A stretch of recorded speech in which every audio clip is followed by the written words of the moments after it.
She gave her cabin a second skin.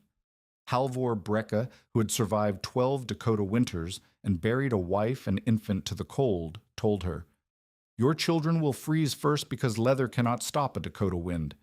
She had $29, two children, and no way to haul the six cords winter demanded. On February 2nd, 1881, the temperature dropped 40 degrees in 8 hours. But 7 months earlier, Marit Neschheim had never wintered alone on open prairie. She had arrived in Kingsbury County in the first week of July 1880, with a husband who could lift a 100-pound flour sack in each hand and a wagon so loaded the axles groaned at every rut. The claim lay 12 miles west of De Smet, 4 miles from the nearest occupied land, and when Marit Neschheim first saw the half-built cabin her husband Peter had started the summer before, she thought it looked like something a strong wind might simply erase. 2 walls were proper logs, squared and notched. The other 2 were rough-sawn boards nailed to corner posts, already warping in the prairie heat. The roof was poles and planks with daylight showing at the ridge. Sod banked the north side halfway up, but the rest stood naked against whatever weather chose to come. Peter had looked at it and laughed. "We will finish before frost. I have hauled lumber from worse distances." 3 weeks later, a freight wagon overturned on the rutted track back from town. The load shifted. Peter went under it. By the time a passing freighter found him, the man who could lift a 100-pound sack in each hand was already cold. Marit buried him on the rise behind the cabin, where the wind never stopped. Christy, who was 6, helped pile stones on the grave. Nels, who was 4, asked when his father was coming back from underneath the rocks. Marit did not have an answer that would fit in a child's understanding, so she said nothing and kept piling stones until the mound was high enough that the coyotes would leave it alone.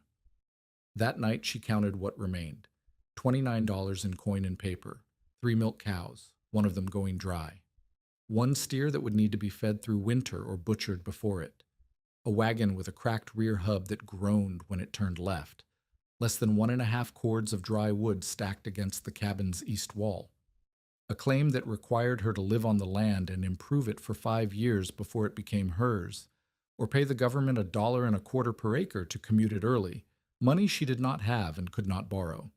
She could not leave. There was no family waiting in Wisconsin, no fare for 3 passengers heading anywhere, no way to sell a half-proved claim for enough to start over. The Homestead Act let widows hold land in their own names. The law did not ask whether a widow knew how to survive what was coming. August brought heat that cracked the sod and withered the kitchen garden Marit had planted too late. She spent mornings hauling water from the creek a 1/4 mile east, and afternoons stuffing rags and mud into the gaps where the board walls met the log walls. The children followed her like shadows, Christy carrying the rag bucket, Nels dragging a stick through the dirt and asking questions she could not answer. The first neighbor to visit was Halvor Brecka.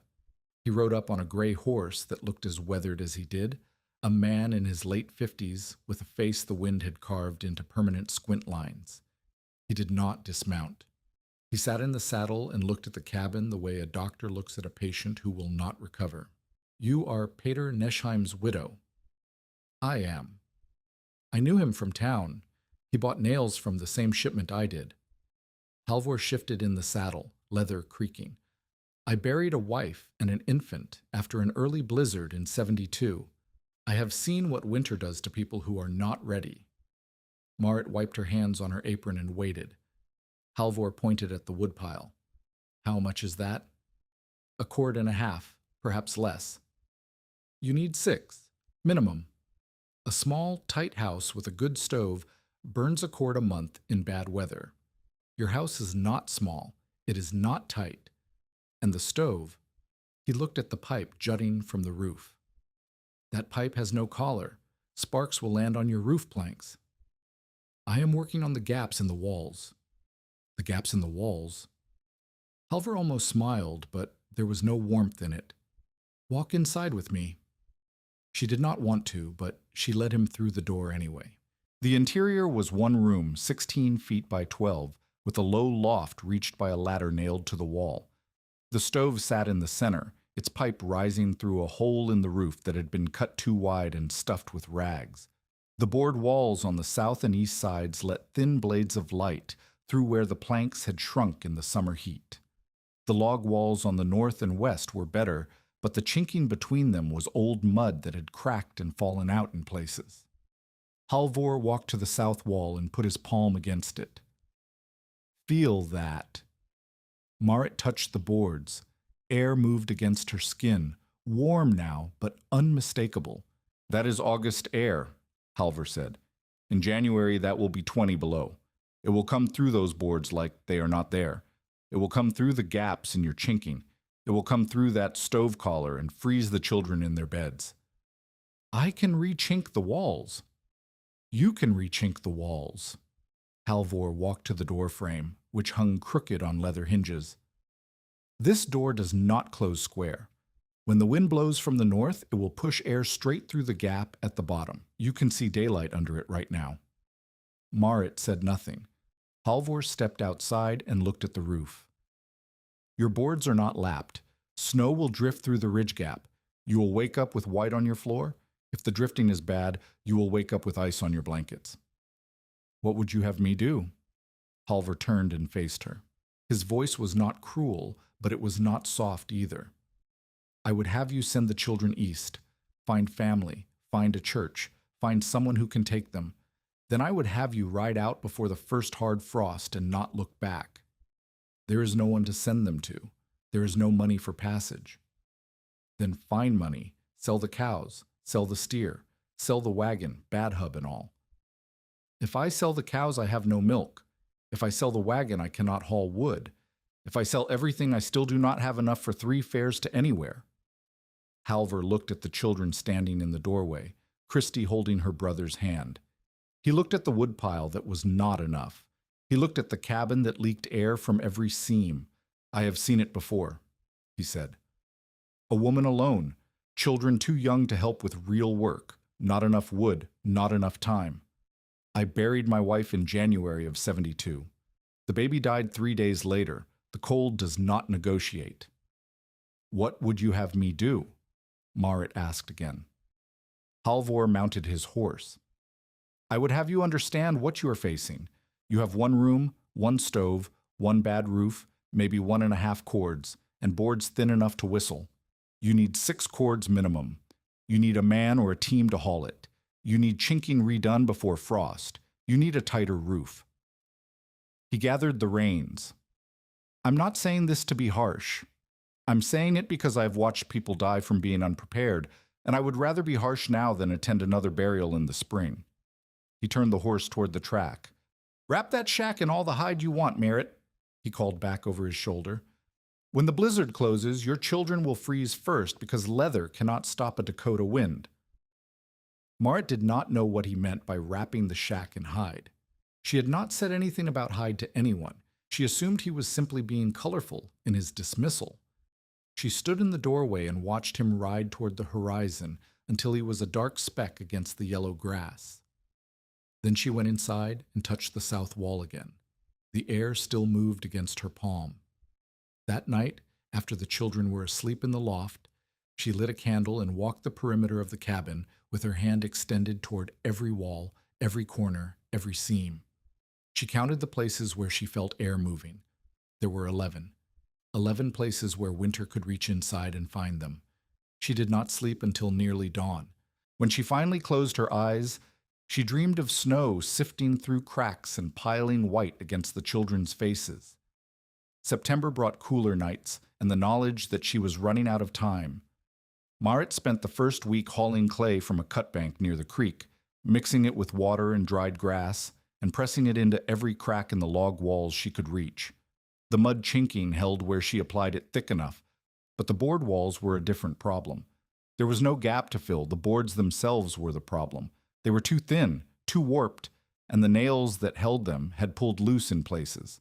She tried nailing them tighter. The wood split. She tried stuffing rags into the worst seams. The rags worked loose within days. She tried banking more sod against the outside of the south wall, but the sod crumbled in her hands, too dry from summer to hold together. The second neighbor to visit was Niels Vangen. He lived 4 miles east, the nearest occupied claim. and he rode over on a mule that moved like it had somewhere better to be. Niels was younger than Halvor, maybe 35, with the kind of practical squint that came from years of calculating whether things would work. Heard you were trying to make it alone out here, he said, dismounting. Brought some salt. Consider it a welcome. Marit accepted the small sack. Thank you. Niels walked around the cabin the way Halvor had, but his assessment was different, less verdict, more inventory. Your woodpile is short. I know. Your roof needs tar. I know. Your husband started 2 walls right and 2 walls wrong. Did he run out of logs? Money. He planned to finish with proper lumber this fall. Niels nodded slowly. He did not say what they both knew, that proper lumber cost money she did not have, and that finishing 2 walls would take a man with tools and time she could not afford to pay for. Halvor Brekke came by, Marit said. He told me to send the children away and leave. Halvor buries people in his mind before they are dead. It is how he protects himself. Niels looked at the sod banking on the north side. You have been working. The chinking is fresh. It does not help the boards. No. Boards need something on the outside. A sod wall, a plaster wall, something to break the wind before it hits the wood. He paused. Do you have any more sod? It crumbles, too dry. It will firm up after the first rains, but you would need to cut new sod, and cutting sod is hard work for one person with children underfoot.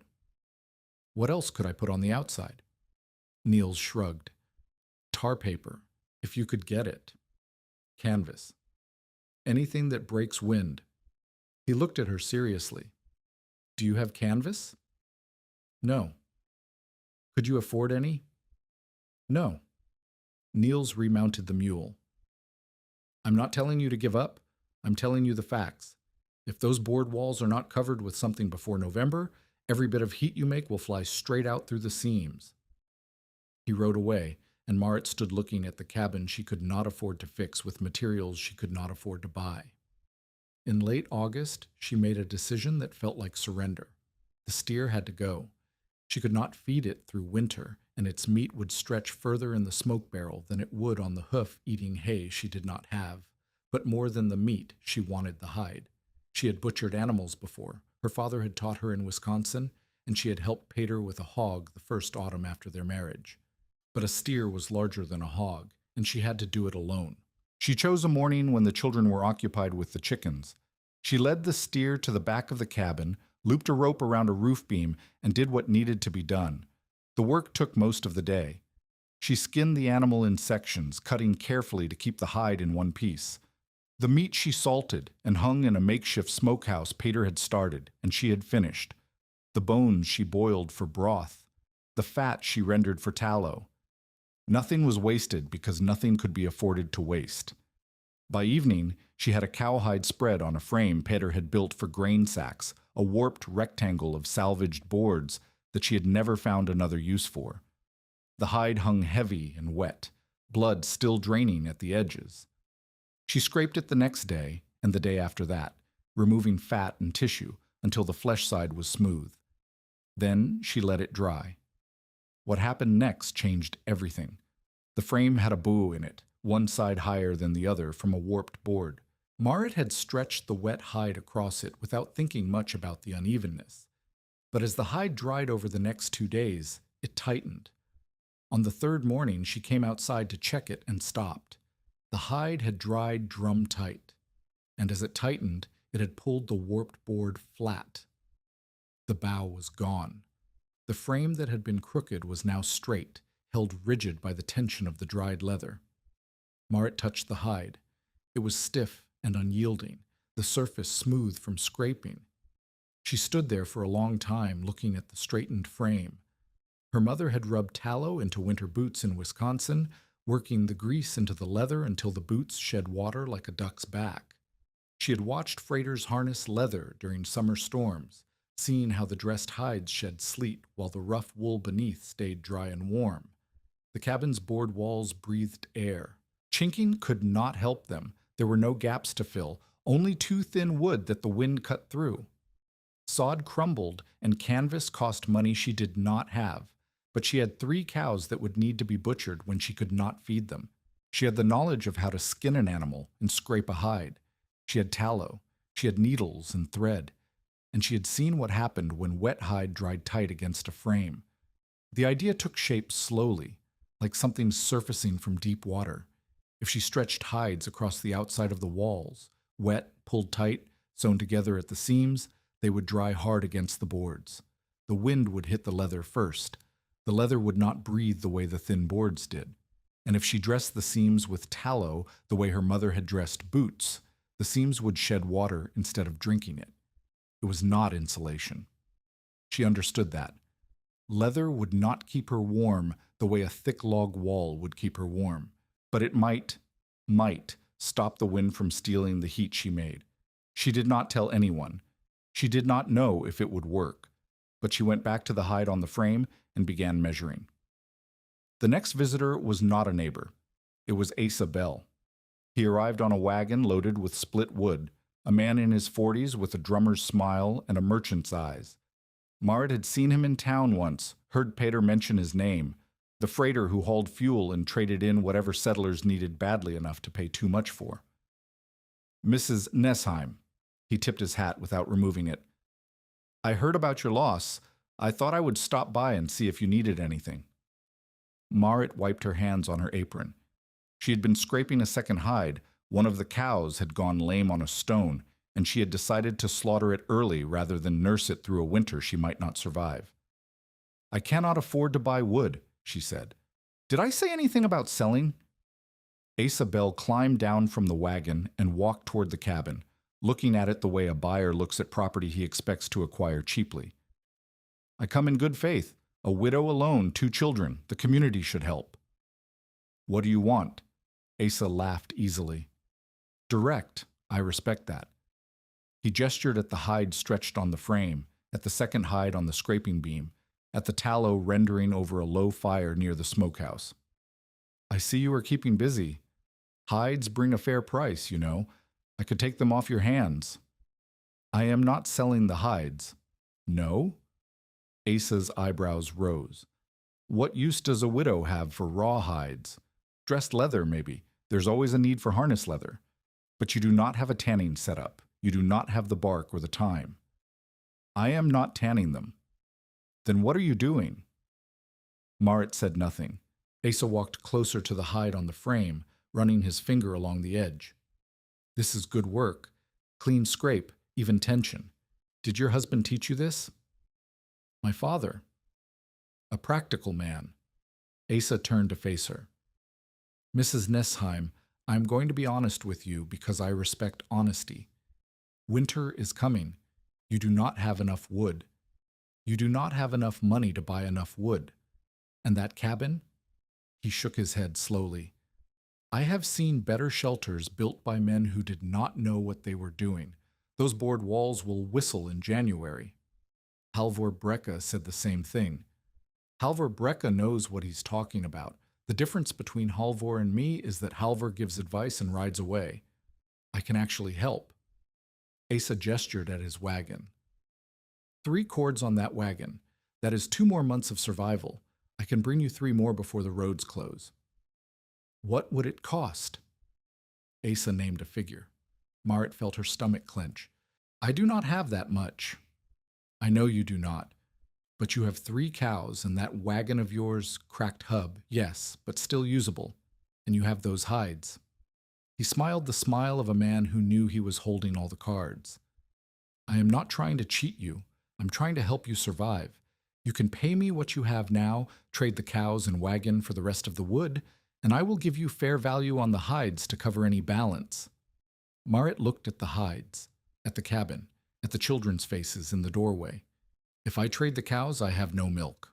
True. If I trade the wagon, I cannot haul anything. Also true. But you would have wood, enough to survive until spring, and in spring you could work out terms for a new wagon, new stock. Work out terms with whom? Asa's smile did not change, but something behind his eyes did.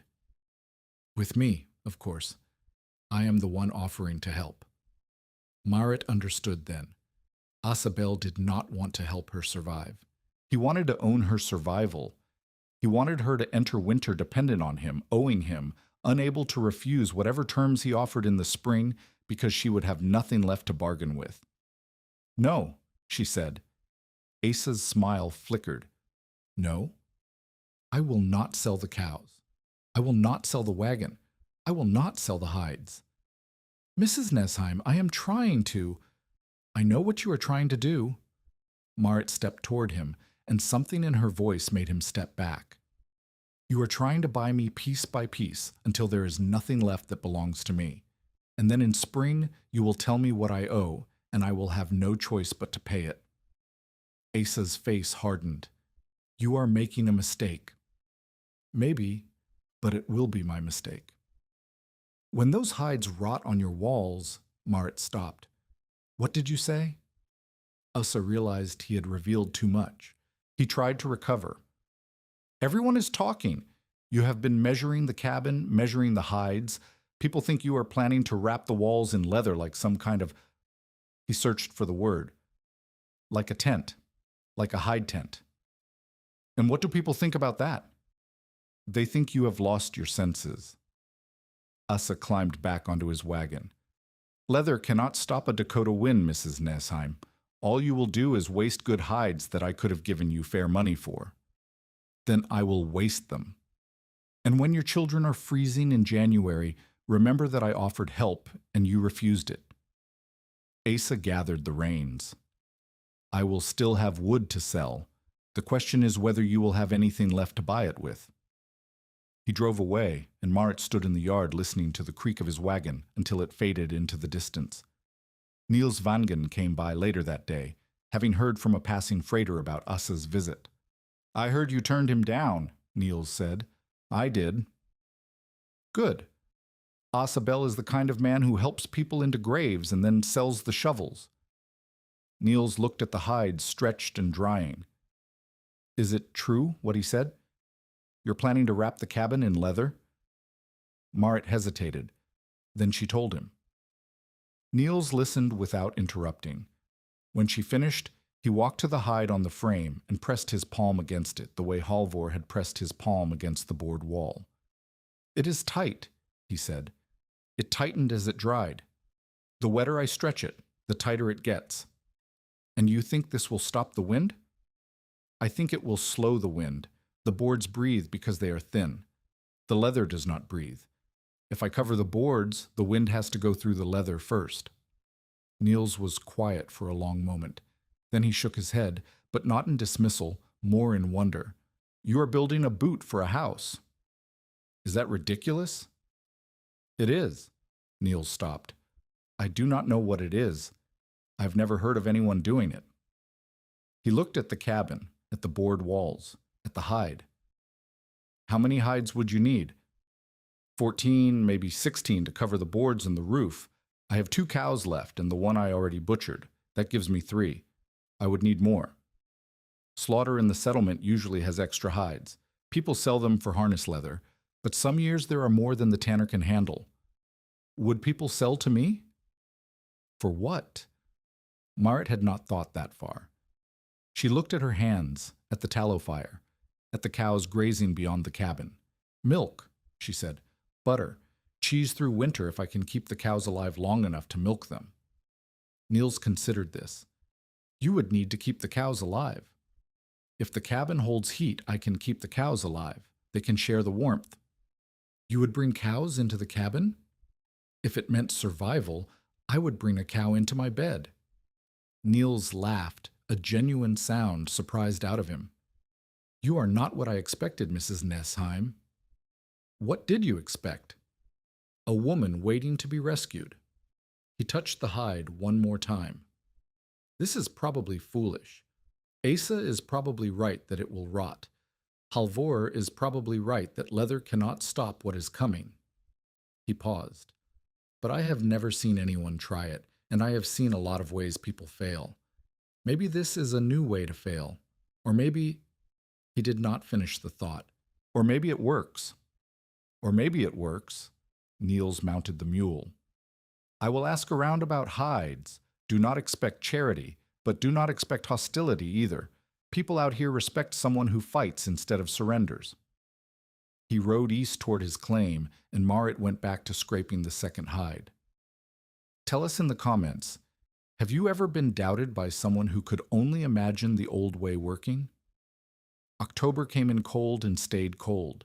Marit had 12 hides by the second week, 3 from her own cattle, 9 purchased through Niels's network of cautious settlers who were willing to trade for the promise of dairy goods through winter. She paid for them in future butter and present labor, agreeing to help with autumn slaughter on 2 neighboring claims in exchange for the hides that would otherwise have gone to a tanner in town. The work was brutal. She rose before dawn and did not stop until the light failed. The children did what they could, Christy hauling water, Nels gathering wood chips for the fire, but the real labor fell on her alone. She began with the west wall, the one that faced the prevailing winter wind. The first step was the laths. She split barrel staves and wagon scraps into narrow strips, then nailed them vertically to the board wall with a 1-inch gap between the strips and the boards behind them. The air gap was deliberate. Celeste had not taught her this yet. That would come later, but Marit reasoned that trapped air might hold warmth the way a quilted coat held warmth better than a single layer of cloth. The nailing took 2 days. Her hands blistered on the hammer handle, then the blisters broke, and she wrapped the handle in rags and kept going. The second step was fitting the hides.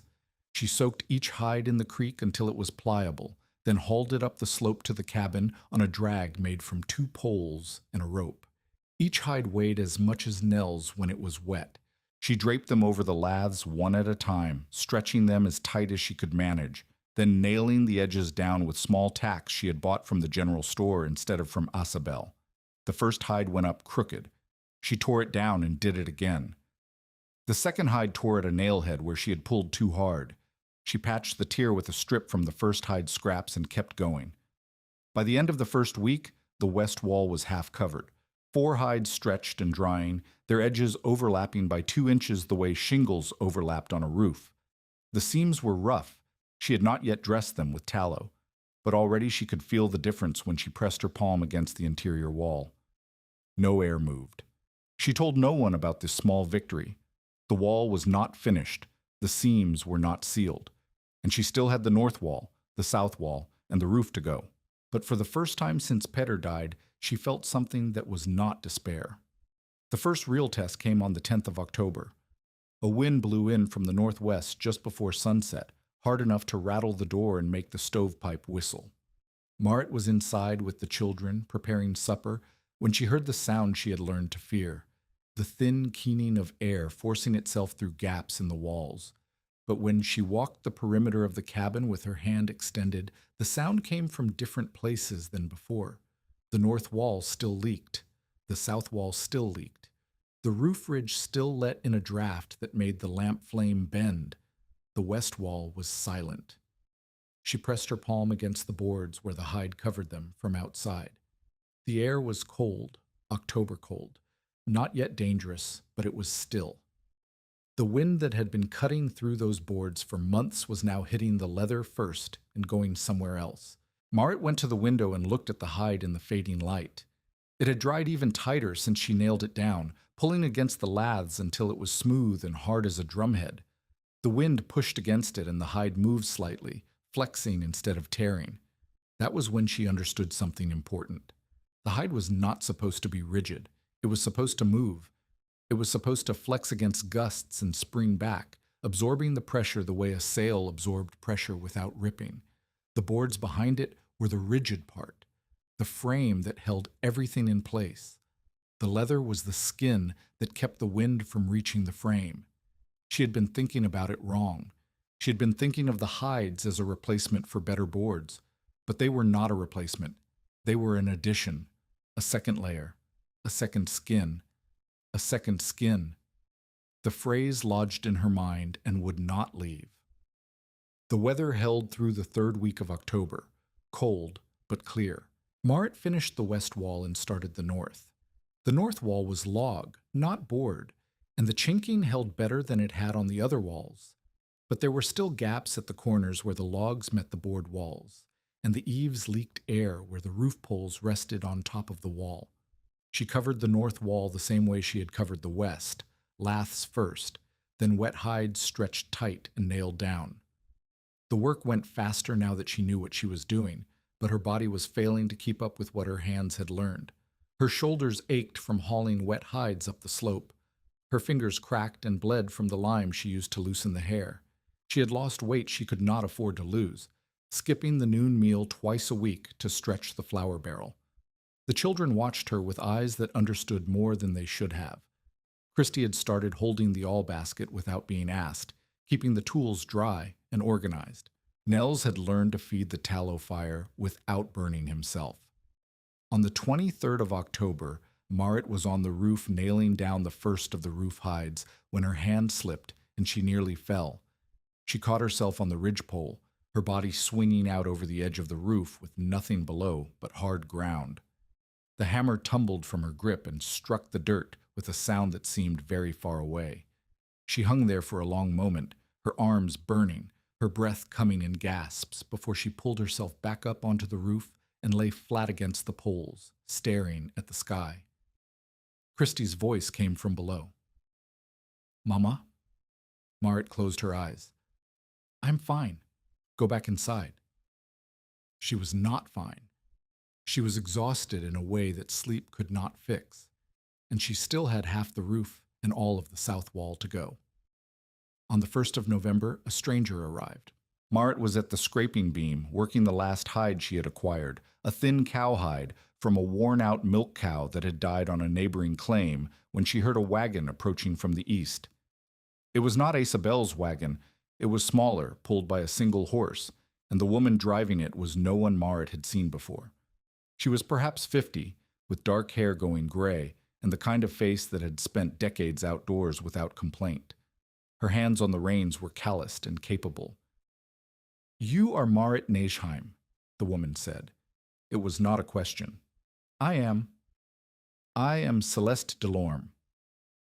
The woman climbed down from the wagon with the ease of someone who had done it 10,000 times. "I came to barter for milk, but I see you have something more interesting going on." Celeste walked to the scraping beam and looked at the hide Marit was working. She did not touch it. She just looked, her eyes moving from the edges to the center to the marks left by the scraping knife. "Who taught you to scrape a hide?" "My father, in Wisconsin." "He taught you well. The edges are clean. No wasted cuts."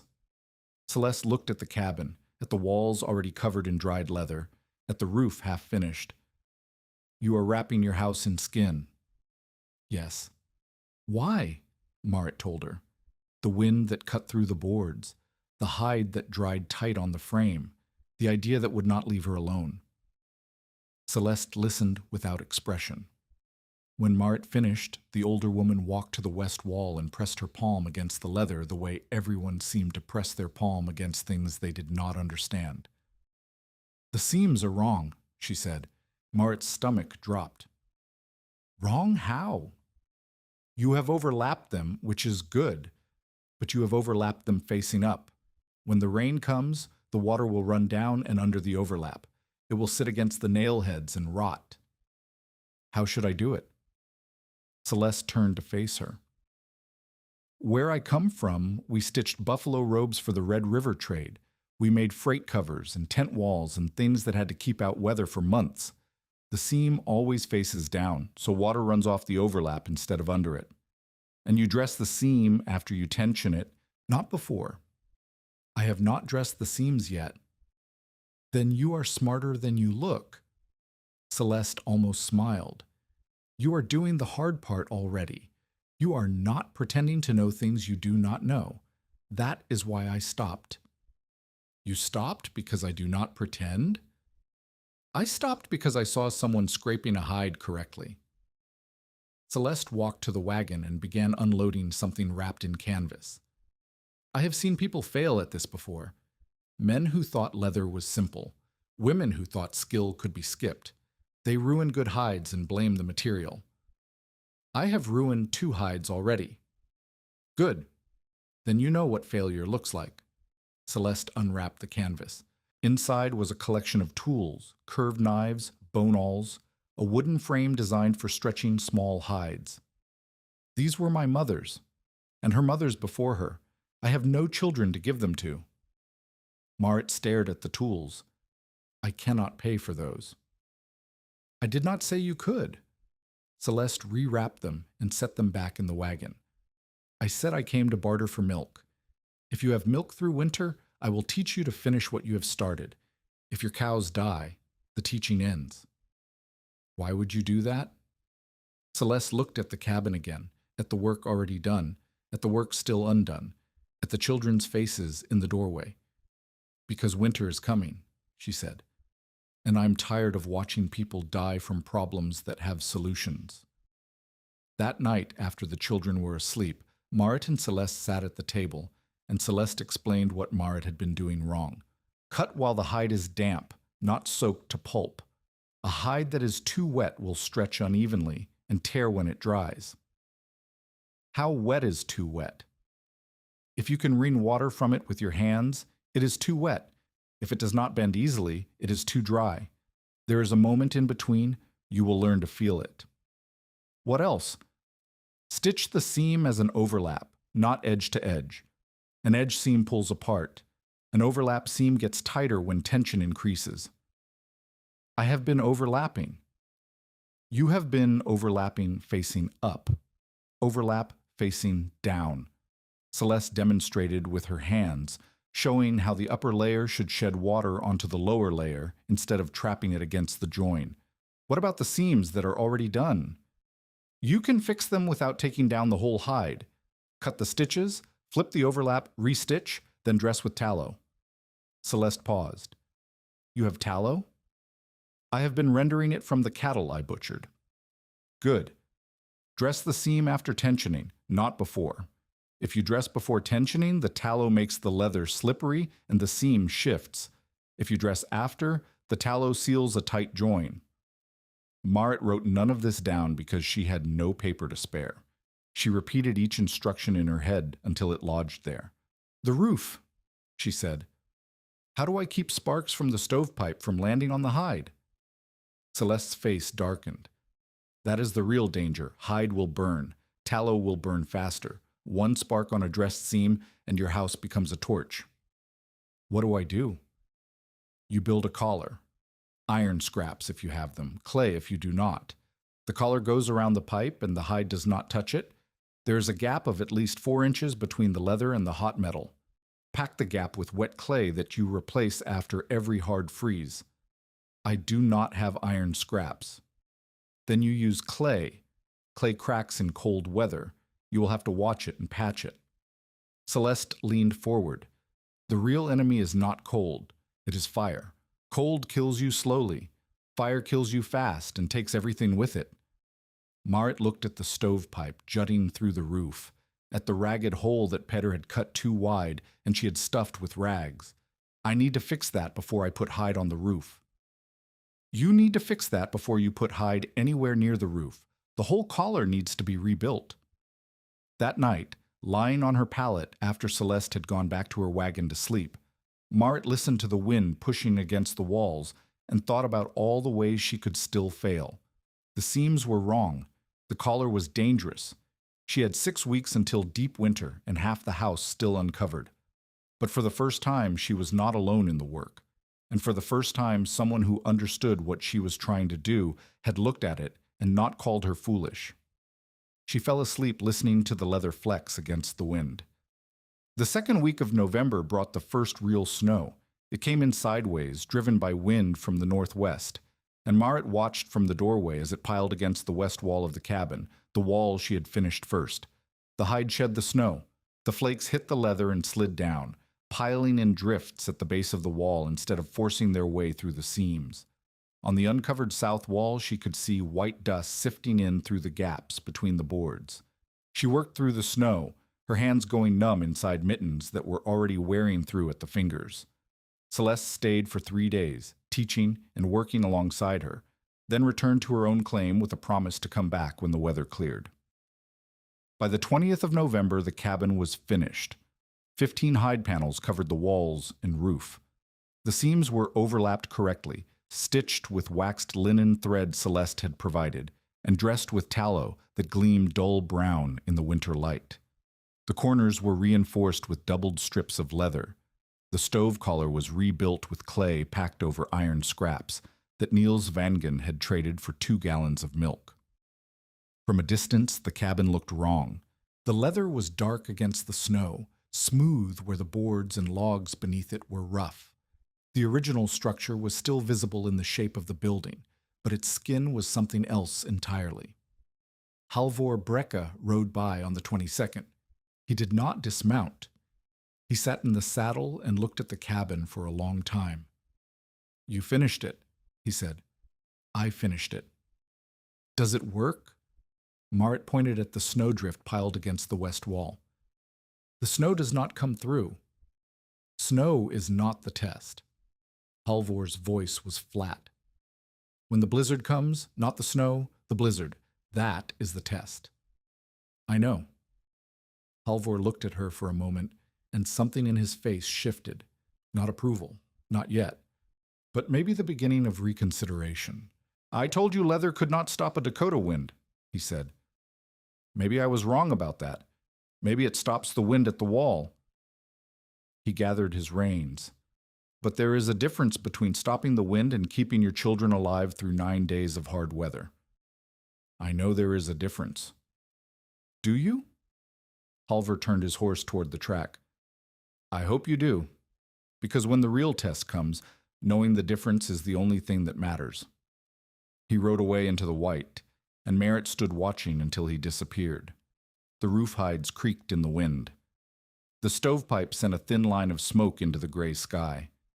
Inside the cabin, she could hear Christie's voice reading to Nels from the one book they had, a Bible with pages so thin you could almost see through them. The impossible was finished. The improbable remained. And somewhere to the north, the blizzard was gathering. December came in stages. The first week brought cold that tested the seams but did not break them. Marit woke each morning before dawn and walked the interior perimeter with her hand extended, feeling for the movement of air that would mean failure. The walls held. The leather flexed against wind gusts and settled back. The snow that fell slid off the roof hides and piled in drifts against the foundation instead of sifting through the ridge gap. The children slept warmer than they had in October. Marit measured this not with a thermometer. She did not own one, but with how many times Nels woke crying from cold feet. In October, it had been every night. In the first week of December, it was twice. By the second week, he slept through. But the skeptics had not finished with her. Isabel rode by on the 4th of December with a wagon half loaded with split wood. He did not stop at the cabin. He stopped on the track 50 yards away and sat looking at the leather-wrapped walls for a long time. Marit was outside, clearing snow from the base of the north wall where drifts had piled high enough to touch the lowest hide seams. She saw him watching. She did not wave or call out. She kept working. After 10 minutes, Asa drove on toward the Vangen claim to the east. That evening, Niels Vangen came by with news. "Asa is telling people your cabin will rot by spring," Niels said. He stood in the doorway, stamping snow from his boots, his breath making clouds in the cold air. "He says the hides will get wet, freeze, thaw, freeze again, and by March the whole thing will smell like a tannery gone wrong." "Does he know anything about leather?" "He knows how to sell it. That does not mean he knows how it behaves." Niels looked at the interior walls, the board and log surfaces that were now backed by the leather shell outside. "Is it warmer in here?" "Yes." "How much warmer?" Marit did not know how to answer in numbers. She said, "I use less wood at night. The fire stays alive until morning on half the fuel it took in October." Niels considered this. "That is not nothing." "It is not nothing." "Asa says you are burning through your woodpile faster than you admit. He says you will be out by January and come begging." "Asa has not been inside this cabin since before I started." "I know, but he talks louder than you do." Niels paused at the door. "I am not saying he is right. I'm saying he is winning the argument because you are not making one." "I am not interested in arguments. I am interested in surviving. Niels nodded slowly. That might be enough. It might not be. He stepped outside into the snow. People believe what they see. Right now, all they see is a strange cabin and a widow who does not explain herself. He left, and Marit went back to banking snow against the foundation where the drifts had not piled high enough to provide natural insulation. Celeste returned on the 8th of December, her wagon loaded with things Marit had not asked for. A sack of cornmeal, a jug of molasses, 2 blankets that were worn but still warm. I did not ask for charity, Marit said. This is not charity. Celeste climbed down from the wagon and began unloading. This is payment in advance. For what? For teaching me something I did not know. Celeste carried the cornmeal to the cabin door, where Christy took it with both hands and staggered inside. I have been wrapping freight covers and tent walls for 30 years.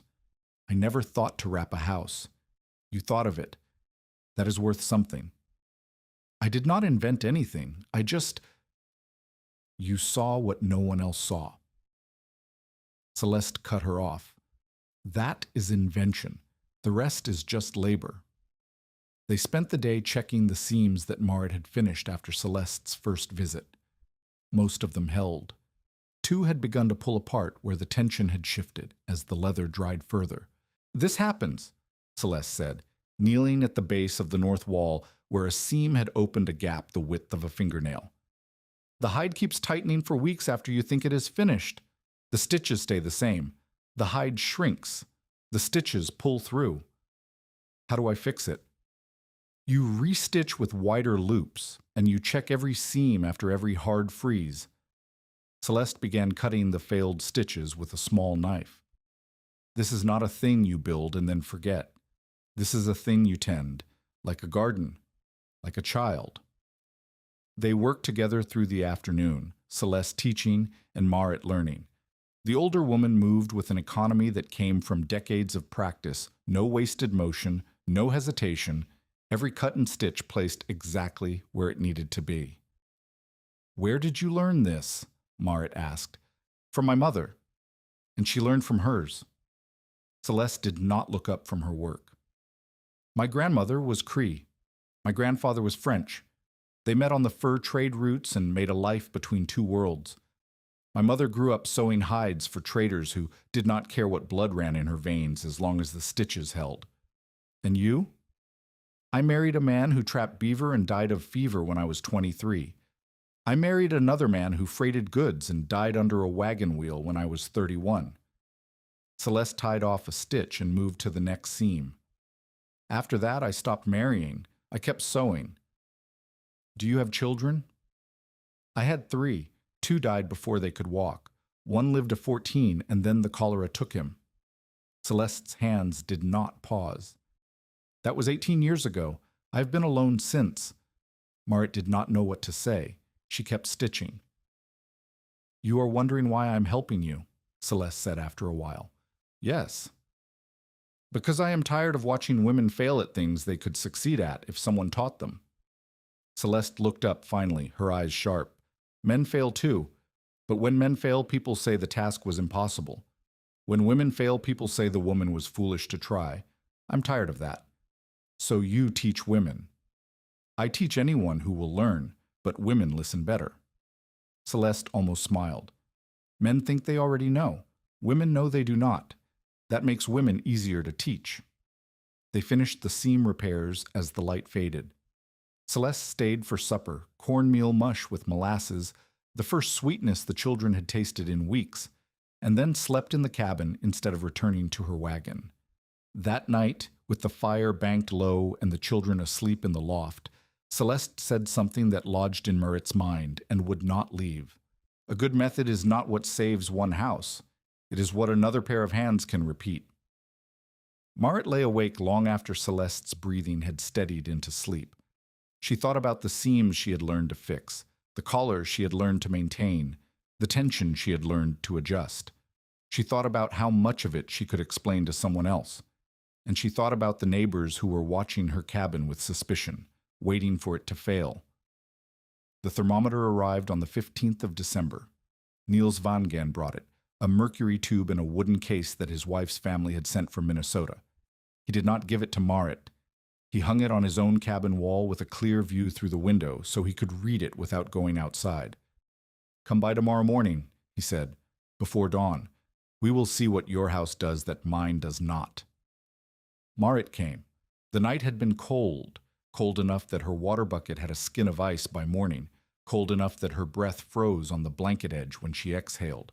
She walked the 4 miles to Niels's claim in darkness, the snow squeaking under her boots with that particular sound that meant the temperature had dropped below 0. Niels was waiting at his door. "My thermometer says 11 below," he said. "What does your cabin feel like?" "Warmer than this." "Warmer how? Can you put a number on it?" Marit could not. She had no thermometer. She had only her body, which told her that her cabin held heat better than Niels's cabin did. They walked back to her claim together, arriving as the sun began to pink the eastern horizon. The leather-wrapped cabin sat dark against the snow, its hide walls collecting frost that sparkled in the early light. Inside, the air was cold but not bitter. The stove had burned down to embers overnight, but the embers were still red. Marit fed them kindling and blew until flames caught. Niels walked the perimeter of the cabin the way everyone did, his hand extended toward the walls. "No air moving," he said. "No. My cabin has air moving at every window and both doors, even with the chinking fresh." He stopped at the west wall, the first wall Marit had covered, the wall that faced the worst wind. "The leather is cold to the touch." "Yes." "But the boards behind it are not as cold as the boards in my cabin." "No." Niels was quiet for a moment. Then he said, "I do not have a thermometer to put inside your walls, but I would guess your interior is holding 10 degrees warmer than mine overnight, maybe 12. Is that a lot? It is the difference between waking up cold and waking up frozen." Niels turned to face her. "It is the difference between embers staying alive until morning and embers dying at midnight. Halvor said the real test is a blizzard, days of hard weather, not hours. Halvor is right. A single cold night is not the test." Niels paused at the door. "But you have passed the first test that most people fail. You have made it to mid-December with fuel to spare and children who are not sick." "The children are not sick because the children are warm." "Yes." Niels opened the door, and the cold rushed in, sharp enough to make them both flinch. "That is exactly what I'm saying." Christmas came without celebration. Marit had no gifts to give except warmth and food. She made a pudding from the last of the molasses and told the children stories about Norway, stories her mother had told her, about trolls and fjords and mountains that touched the sky. She did not tell them that she had never seen Norway herself, that she had been born in Wisconsin to parents who remembered a country she knew only through words. Celeste came by on the 26th with a present, the tools that had belonged to her mother and grandmother. "I told you I had no children to give these to," Celeste said. "I was wrong. I have you." Marit tried to refuse. Celeste would not let her. "Take them. Use them. Teach your daughter to use them." Celeste pressed the canvas bundle into Marit's hands. "A tool that sits unused is a tool that dies. These have been alive for 3 generations. Do not let them die with me." "You are not dying." "Everyone dies. The question is what we leave behind." Celeste looked at the cabin, at the leather walls, at the smoke rising from the chimney. "You have already left something behind. You just do not know it yet." She left the next morning, heading back to her own claim before another storm could close the roads. Marit did not see her again until February. January of 1881 arrived with a cold snap that tested everything. The temperature dropped to 23 below 0 on the 5th of January. Niels Vangen sent word by a passing freighter who had read his thermometer that morning. The cold held for 3 days without breaking. On the second day, Marit heard a sound she did not recognize. A sharp crack, like a rifle shot, coming from the north wall. She ran outside and found the source. One of the hide seams had split where the leather had contracted in the extreme cold.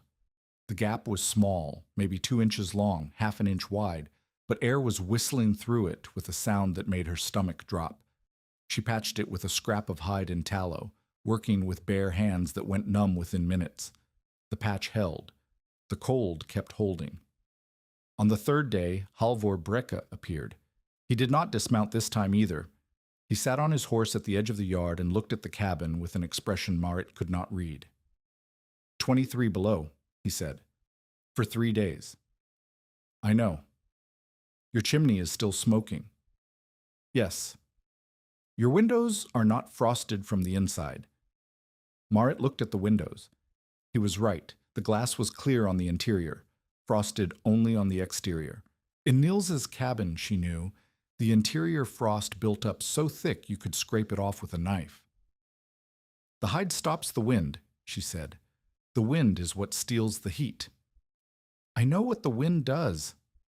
Halvor's voice was sharp, but not hostile. I have known what the wind does for 40 years. I did not know leather could stop it. You said it could not.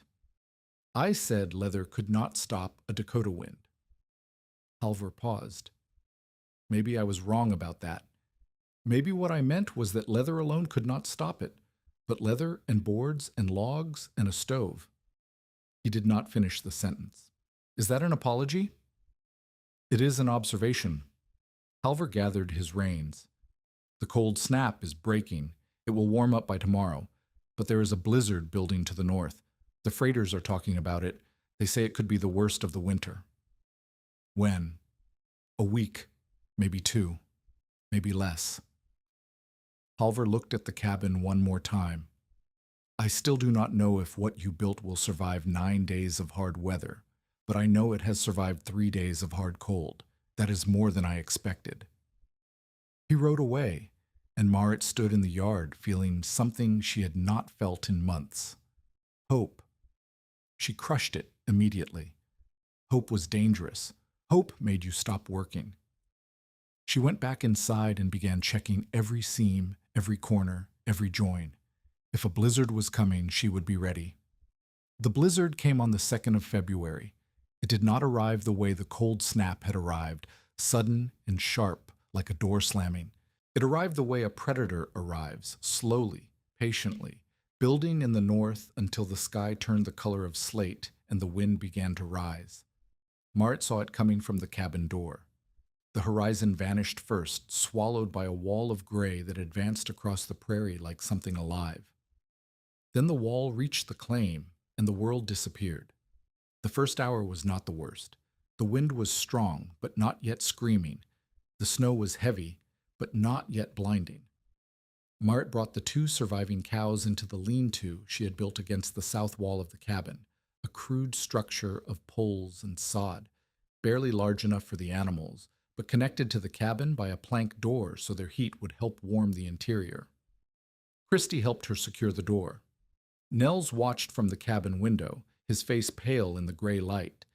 By the second hour, the wind had found its voice. It came from the north, always from the north in a real blizzard, and it hit the cabin like a fist. Marit heard the leather walls flex against the impact, then settle back. She heard the creak of the wooden frame beneath them. She heard the stovepipe whistle as the draft reversed momentarily, pushing smoke into the cabin before the wind shifted and let it draw again. She walked the perimeter with her hand extended. The walls were cold, colder than they had been during the January cold snap, but the air was not moving through them. The leather was doing what she had built it to do.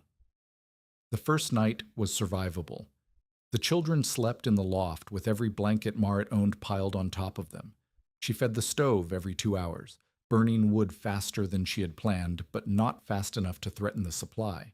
The cows made noise in the lean-to, restless, unhappy, but they did not freeze. In the morning, the window showed nothing but white.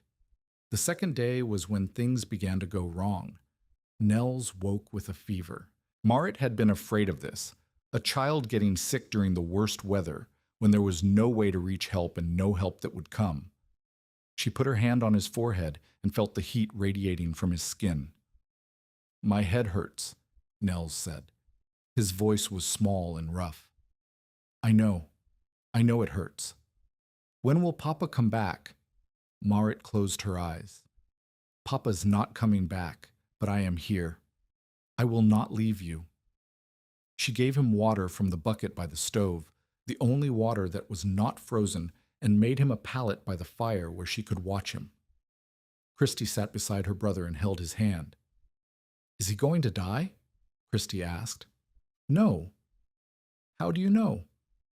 Marit did not know. She said, because I will not let him. The fever rose through the morning. By midday, Nels was shivering even with blankets piled on him, his body fighting itself. Marit tried to remember what her mother had done when she was sick as a child. Cool cloths on the forehead, broth if there was broth, rest and warmth and prayer. She had no broth. She had water and cornmeal and 2 strips of dried beef that were hard as wood. She boiled the beef until it softened and gave Nels the liquid. He drank it. Then he slept. The wind kept screaming. On the 3rd day, the stovepipe began to backdraft.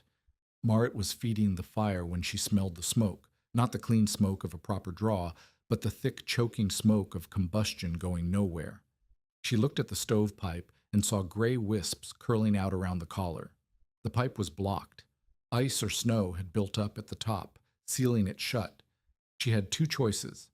She could let the fire die and lose the heat that was keeping Nels alive, or she could open the door and try to clear the pipe from outside. She chose the door. The wind hit her like a wall of ice. She could not see more than 2 feet in any direction. The snow was not falling. It was flying, horizontal and sharp as sand.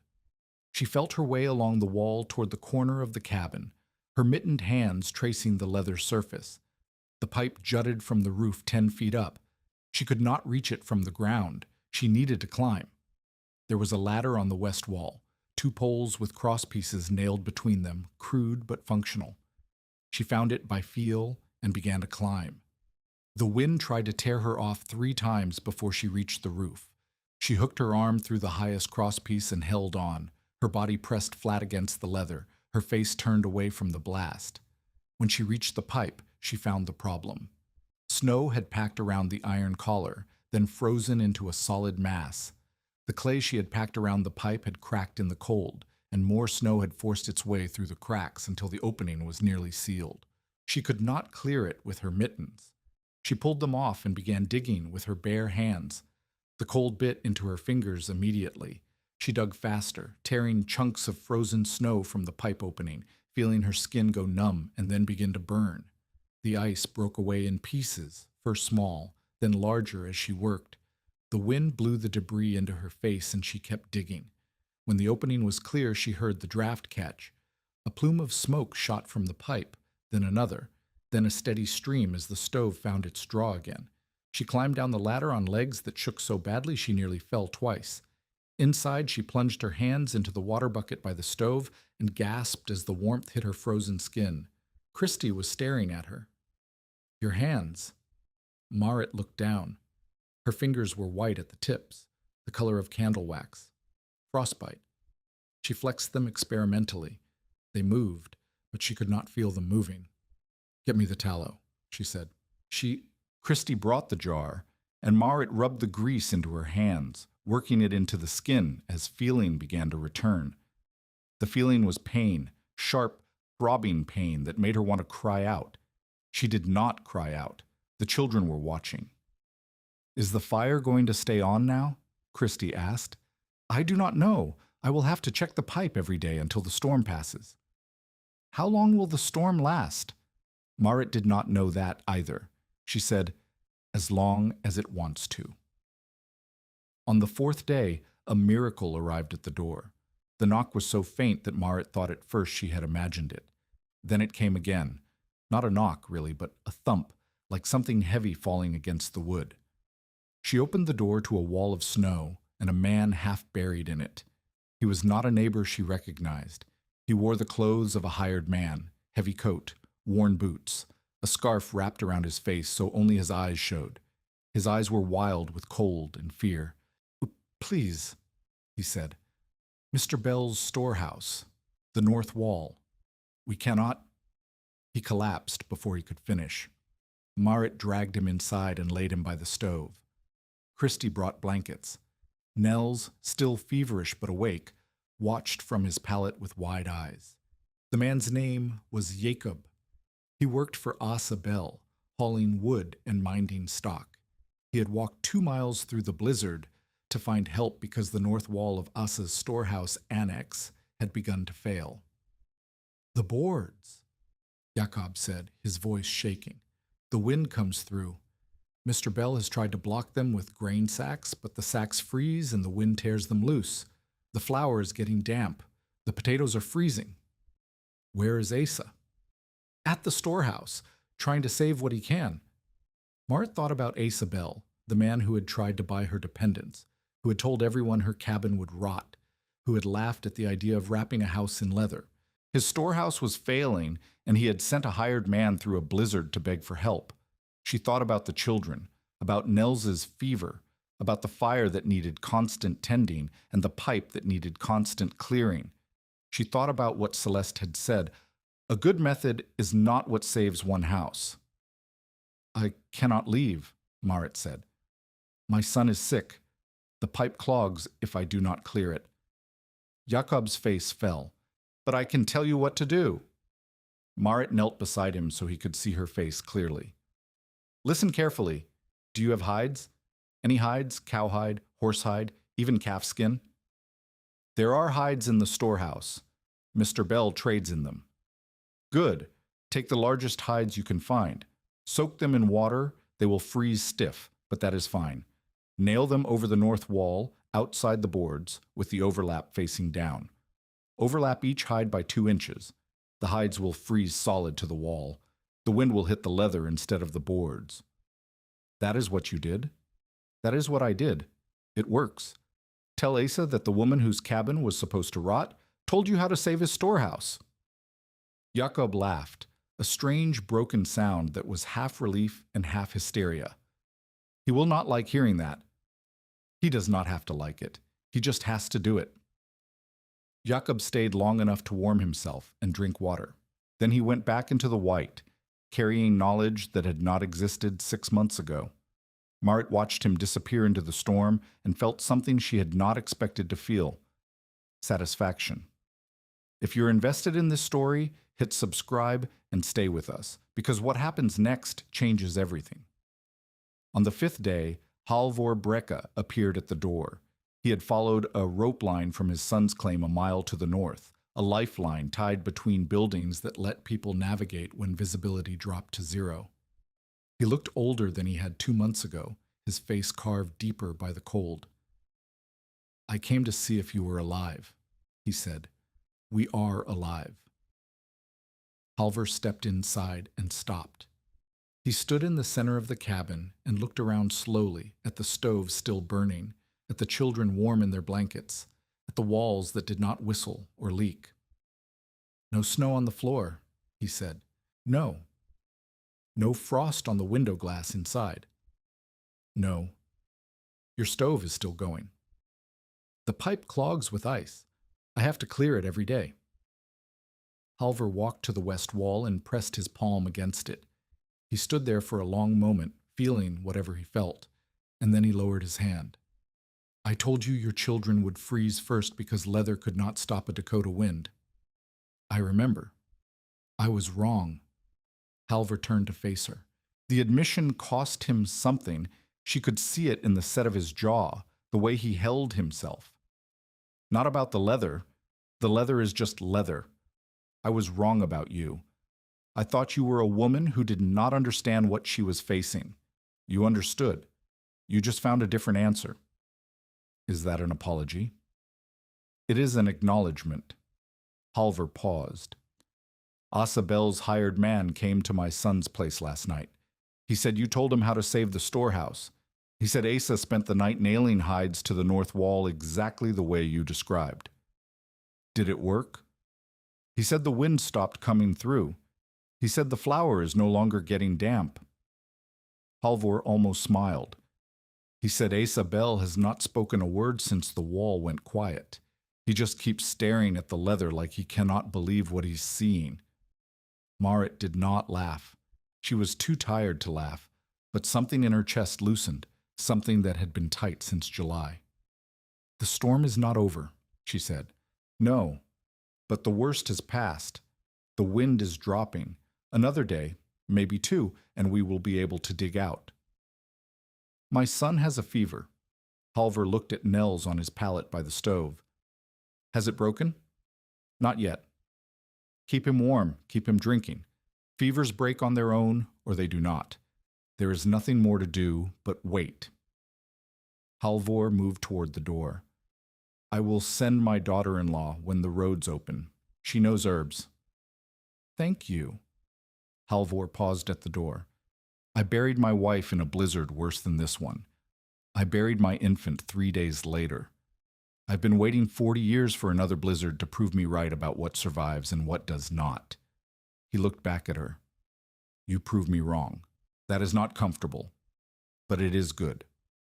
He left, and Marit was alone again with her children and her fire, and the wind that was finally beginning to die. On the 6th day, the fever broke. Marit woke in the gray half-light of dawn to find Nels's forehead cool to the touch.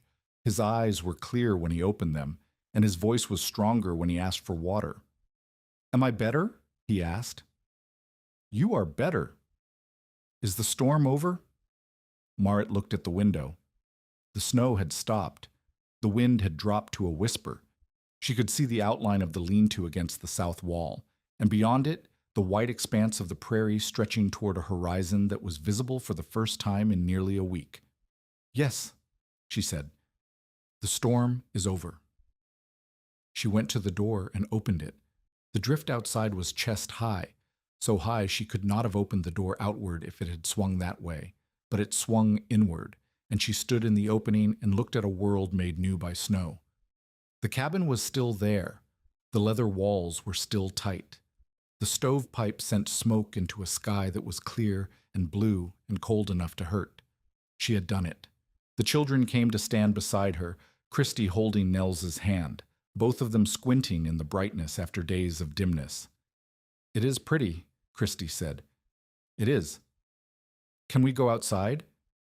"Not yet. The snow is too deep, but soon." They stood there together, the three of them, looking at the world they had survived. The leather walls creaked slightly as they warmed in the sun, the tension shifting as the hides adjusted to the change in temperature. Behind them, the fire crackled. Above them, the smoke rose straight into the still air, and somewhere to the east, Marit knew, Asabel was standing in his storehouse, looking at walls covered in leather and wondering how a widow with $29 had figured out something he had not. On the 7th day, Celeste arrived. She came on foot, her wagon too buried to move, carrying a pack on her back that held dried meat and herbs, and the thermometer Niels Vangen had lent her.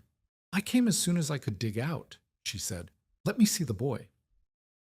She examined Nels with the practiced hands of someone who had seen sick children before. She checked his eyes, his throat, his breathing. She felt his forehead and listened to his heartbeat. "The fever has passed," she said. "He will be weak for a week.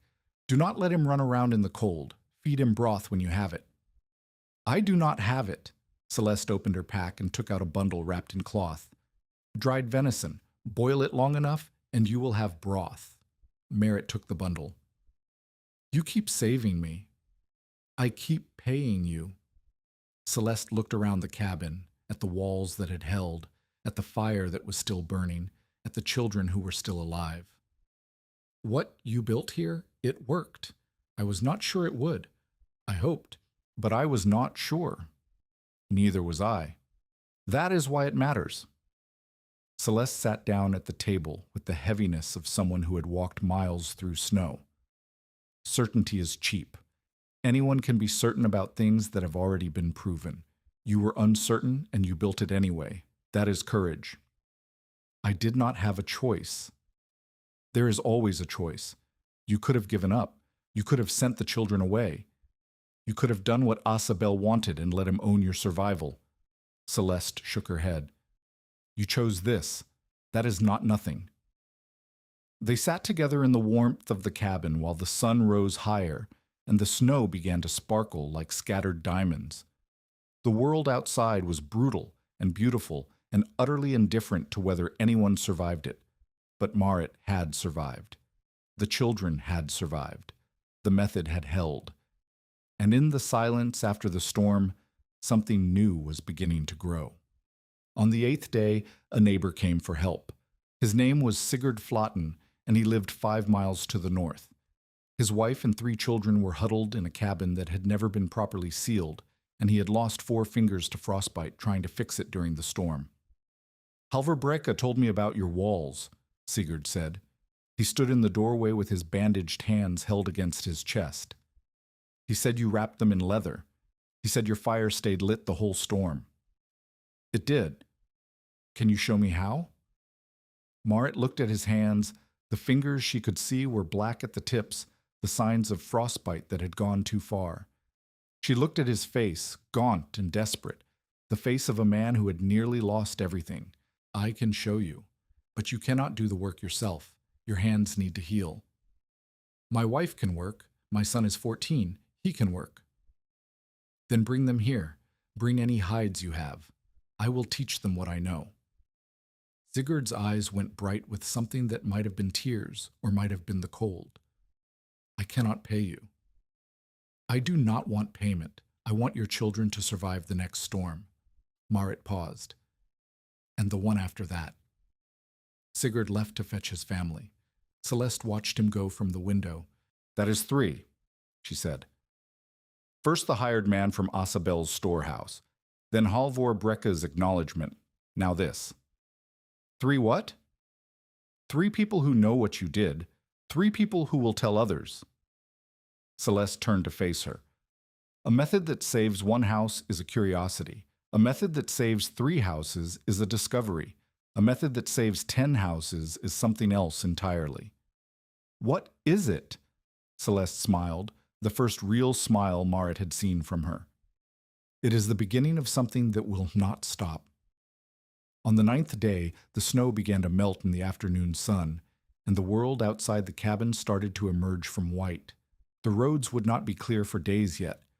The drifts were too deep, the ice too thick, but already Marit could see the shapes of things that had been buried, the fence posts, the chicken coop, the corner of the smokehouse. She stood in the doorway and breathed air that no longer cut like a knife. Behind her, the children were playing some quiet game with pebbles and a tin cup. Celeste was checking the seams on the north wall, making notes about which ones had held and which ones had stretched. The blizzard had lasted 9 days.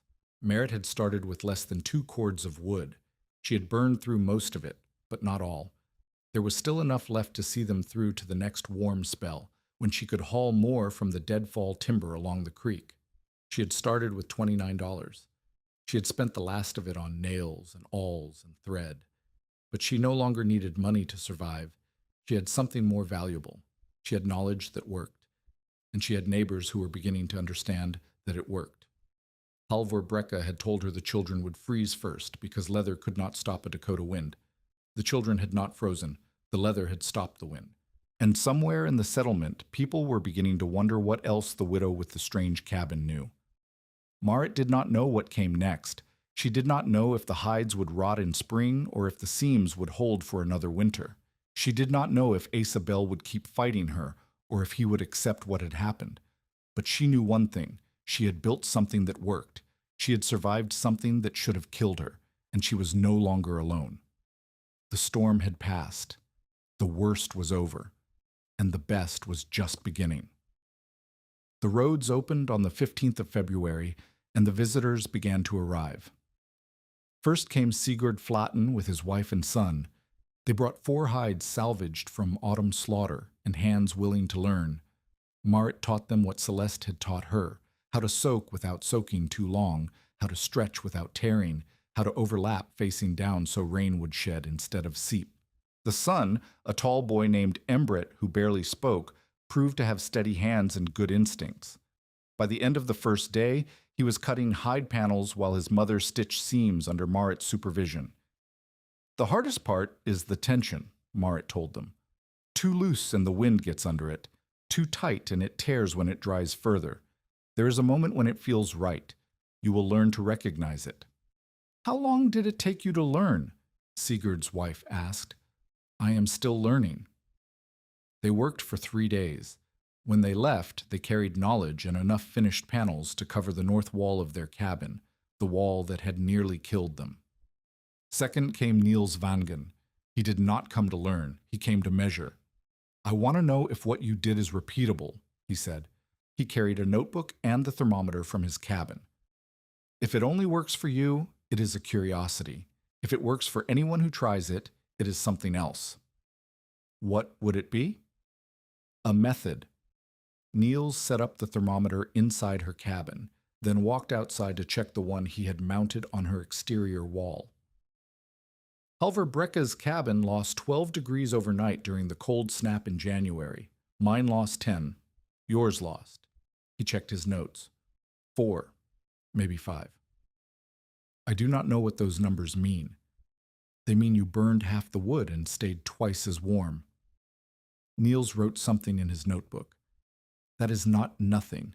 That is the difference between having fuel in March and running out in February. Will you write that down? What you measured? I'm writing it down now. Niels looked at her with something like respect. I'm going to tell people, not because I think you need help spreading the word. Halvor has already done that, but because people trust numbers more than they trust stories. If I can show them the measurements, they will believe. Third came families Merritt did not know, settlers from claims to the south and east, people who had heard about the leather-wrapped cabin from freighters and neighbors, and the growing whisper network that spread news across the prairie faster than any road. Some came to look, some came to learn, some came to argue. Hide rots, one man said. He stood in her yard with his arms crossed, examining the walls with deep suspicion. I have seen leather rot in summer when it gets wet. How do you know this will not rot? I do not know, Marit said. I will find out in spring. And if it rots, then I will replace it. Hides are cheaper than freezing to death. The man had no answer for that. He left without learning anything, but Marit saw him 3 weeks later at a slaughter in town, bidding on hides he had shown no interest in before. Asabel did not come to learn. He came to reclaim. It was late February when his wagon appeared on the track, the same wagon he had driven past her claim in December, watching from 50 yards away.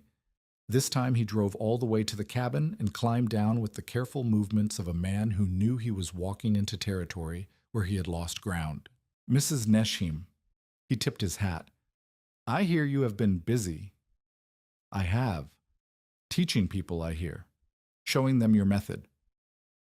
Asa looked at the cabin walls, at the leather that had turned dark with winter grime, but still held tight against the boards. Generous of you. It is not generosity, it is survival. For them, perhaps. But what about for you? Asa walked closer, his voice dropping to something that was meant to sound friendly. You have knowledge now. Knowledge is valuable. You could be selling it instead of giving it away. Selling it to whom? To me. Asa smiled, the smile she remembered from September, the smile of a man who thought he held all the cards. I could distribute the method, organize the materials, make it available to settlers who cannot travel here to learn from you directly. I would handle the business. You would provide the expertise. We would split the profit. What profit? I am teaching people to use hides they already have. That is because you are thinking small. Asa's smile widened. Imagine if every new settler bought a kit, prepared hides cut to standard sizes with instructions for installation. I could sell them in town. I could ship them to the railroad towns. I could... No. Asa stopped. No? I'm not interested in selling what people can learn for free. Marit stepped toward him, and something in her face made him step back. You came here in September and tried to buy me piece by piece. You wanted me to trade my cows, my wagon, my hides, my independence, everything, so that I would owe you come spring. I said no then. I am saying no now. This is different. This is a partnership. It is not different. You want to control something I built so that you can profit from it. You want to stand between me and the people I am helping so that they have to go through you." Marit shook her head. "I have watched you do business in this settlement. I have watched you help people into dependence and call it charity. I will not let you do that with this." Asa's smile disappeared. What replaced it was harder, the face of a man who was not used to losing and did not like the experience. "You are making a mistake," he said. "Knowledge that is given away has no value. People will take what you teach them and improve on it, and eventually no one will remember where it came from. You will have nothing to show for what you built." "I will have neighbors who survived. That is enough." "It is not enough. It is never enough." Asa climbed back onto his wagon. "When you realize I was right, when you are tired and poor and forgotten, remember that I offered you a way out." He drove away, and Marit watched until the wagon was a dark speck on the track. Celeste had been listening from the doorway. She came outside and stood beside Marit, both of them watching Asa disappear. "He is not wrong about one thing," Celeste said. "What?" "Knowledge that is given away does disappear. People forget where they learn things. They improve and adapt, and eventually the original method is lost inside all the versions that came after." Celeste paused. "But that is not failure. That is success. A method that changes is a method that is alive. A method that stays exactly the same is a method that no one uses." He wanted to own it. Of course he did. That is what men like him understand: ownership, control, profit. They cannot imagine building something and letting it go. Celeste turned to face her. "But you are not like him. You built this to survive, not to profit. And now you are teaching others to survive. That is different. That is something he will never understand."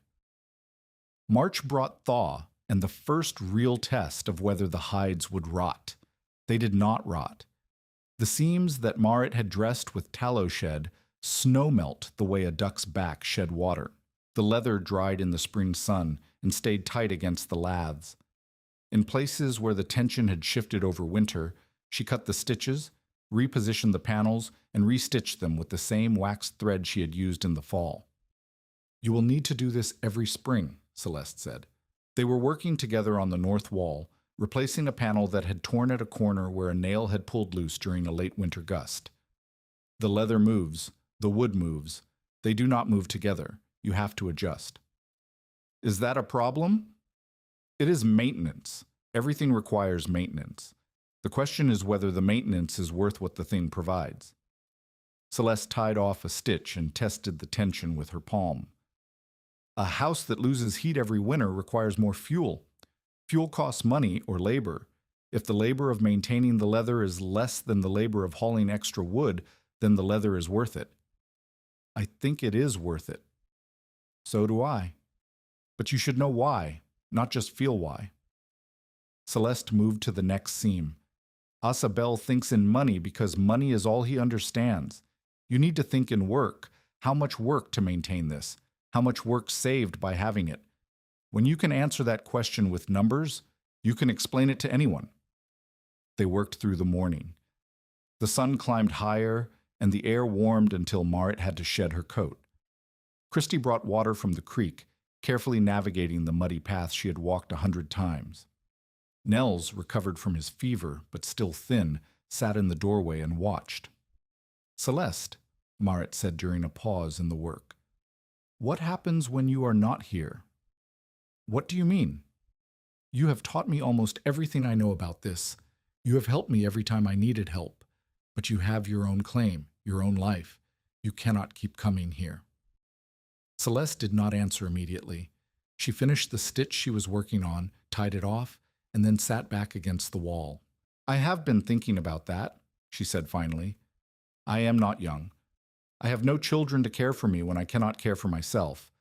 My claim is small and far from town, and every winter I wonder if it will be the last one I survive. You could stay here." "I could. But that is not what you need." Celeste looked at her with the sharp eyes that always seemed to see more than Marit wanted to show. "What you need is to not need me anymore. What you need is to know everything I know so that when I am gone, and I will be gone, sooner or later, you can keep going without me. I do not want you to be gone. No one wants the people they love to be gone, but wanting does not change what happens. Celeste stood and stretched her back with a wince. So I am going to teach you everything, not just the leather work, everything. How to read weather, how to preserve food, how to make thread from sinew and rope from bark and medicine from plants that grow wild on the prairie. Everything my mother taught me and everything I learned myself. Why? Because a good method is not what saves one house. It is what another pair of hands can repeat. Celeste smiled, but there was something sad in it. I told you that once. I meant it. My hands are getting old. Your hands are not. What I know needs to live somewhere after I'm gone. They worked together through the spring, and Celeste taught her everything she had promised. She taught her how to read clouds, which formations meant rain within hours, and which meant rain within days. She taught her how to find wild onions and prairie turnips, how to preserve meat without salt, how to make soap from ash and fat. She taught her how to set snares and clean fish and tan leather properly, not just stretch it. And she taught her things that were not about survival at all. She taught her about the Red River trade, the brigades of Métis freighters who had moved goods across the northern plains for generations, carrying pemmican and furs and manufactured goods between worlds that barely knew each other existed. She taught her about her grandmother's people, the Cree, who had lived on these lands for longer than anyone could count, and who had known how to survive winters that made the hard winter look gentle. The hide tent your grandmother used, Marit said one evening. They were sitting outside the cabin, watching the sun set over the prairie. Was it anything like what I built? It was different. Hers was meant to be carried, yours is meant to stay. Celeste considered the question. But the idea is the same. You build a shell to stop the wind. The shell does not make heat. It just keeps the heat you make from escaping. I never thought of it that way. Most people do not think of it at all. They think heat is something you create, and cold is something that attacks. But cold does not attack. Cold is just the absence of heat.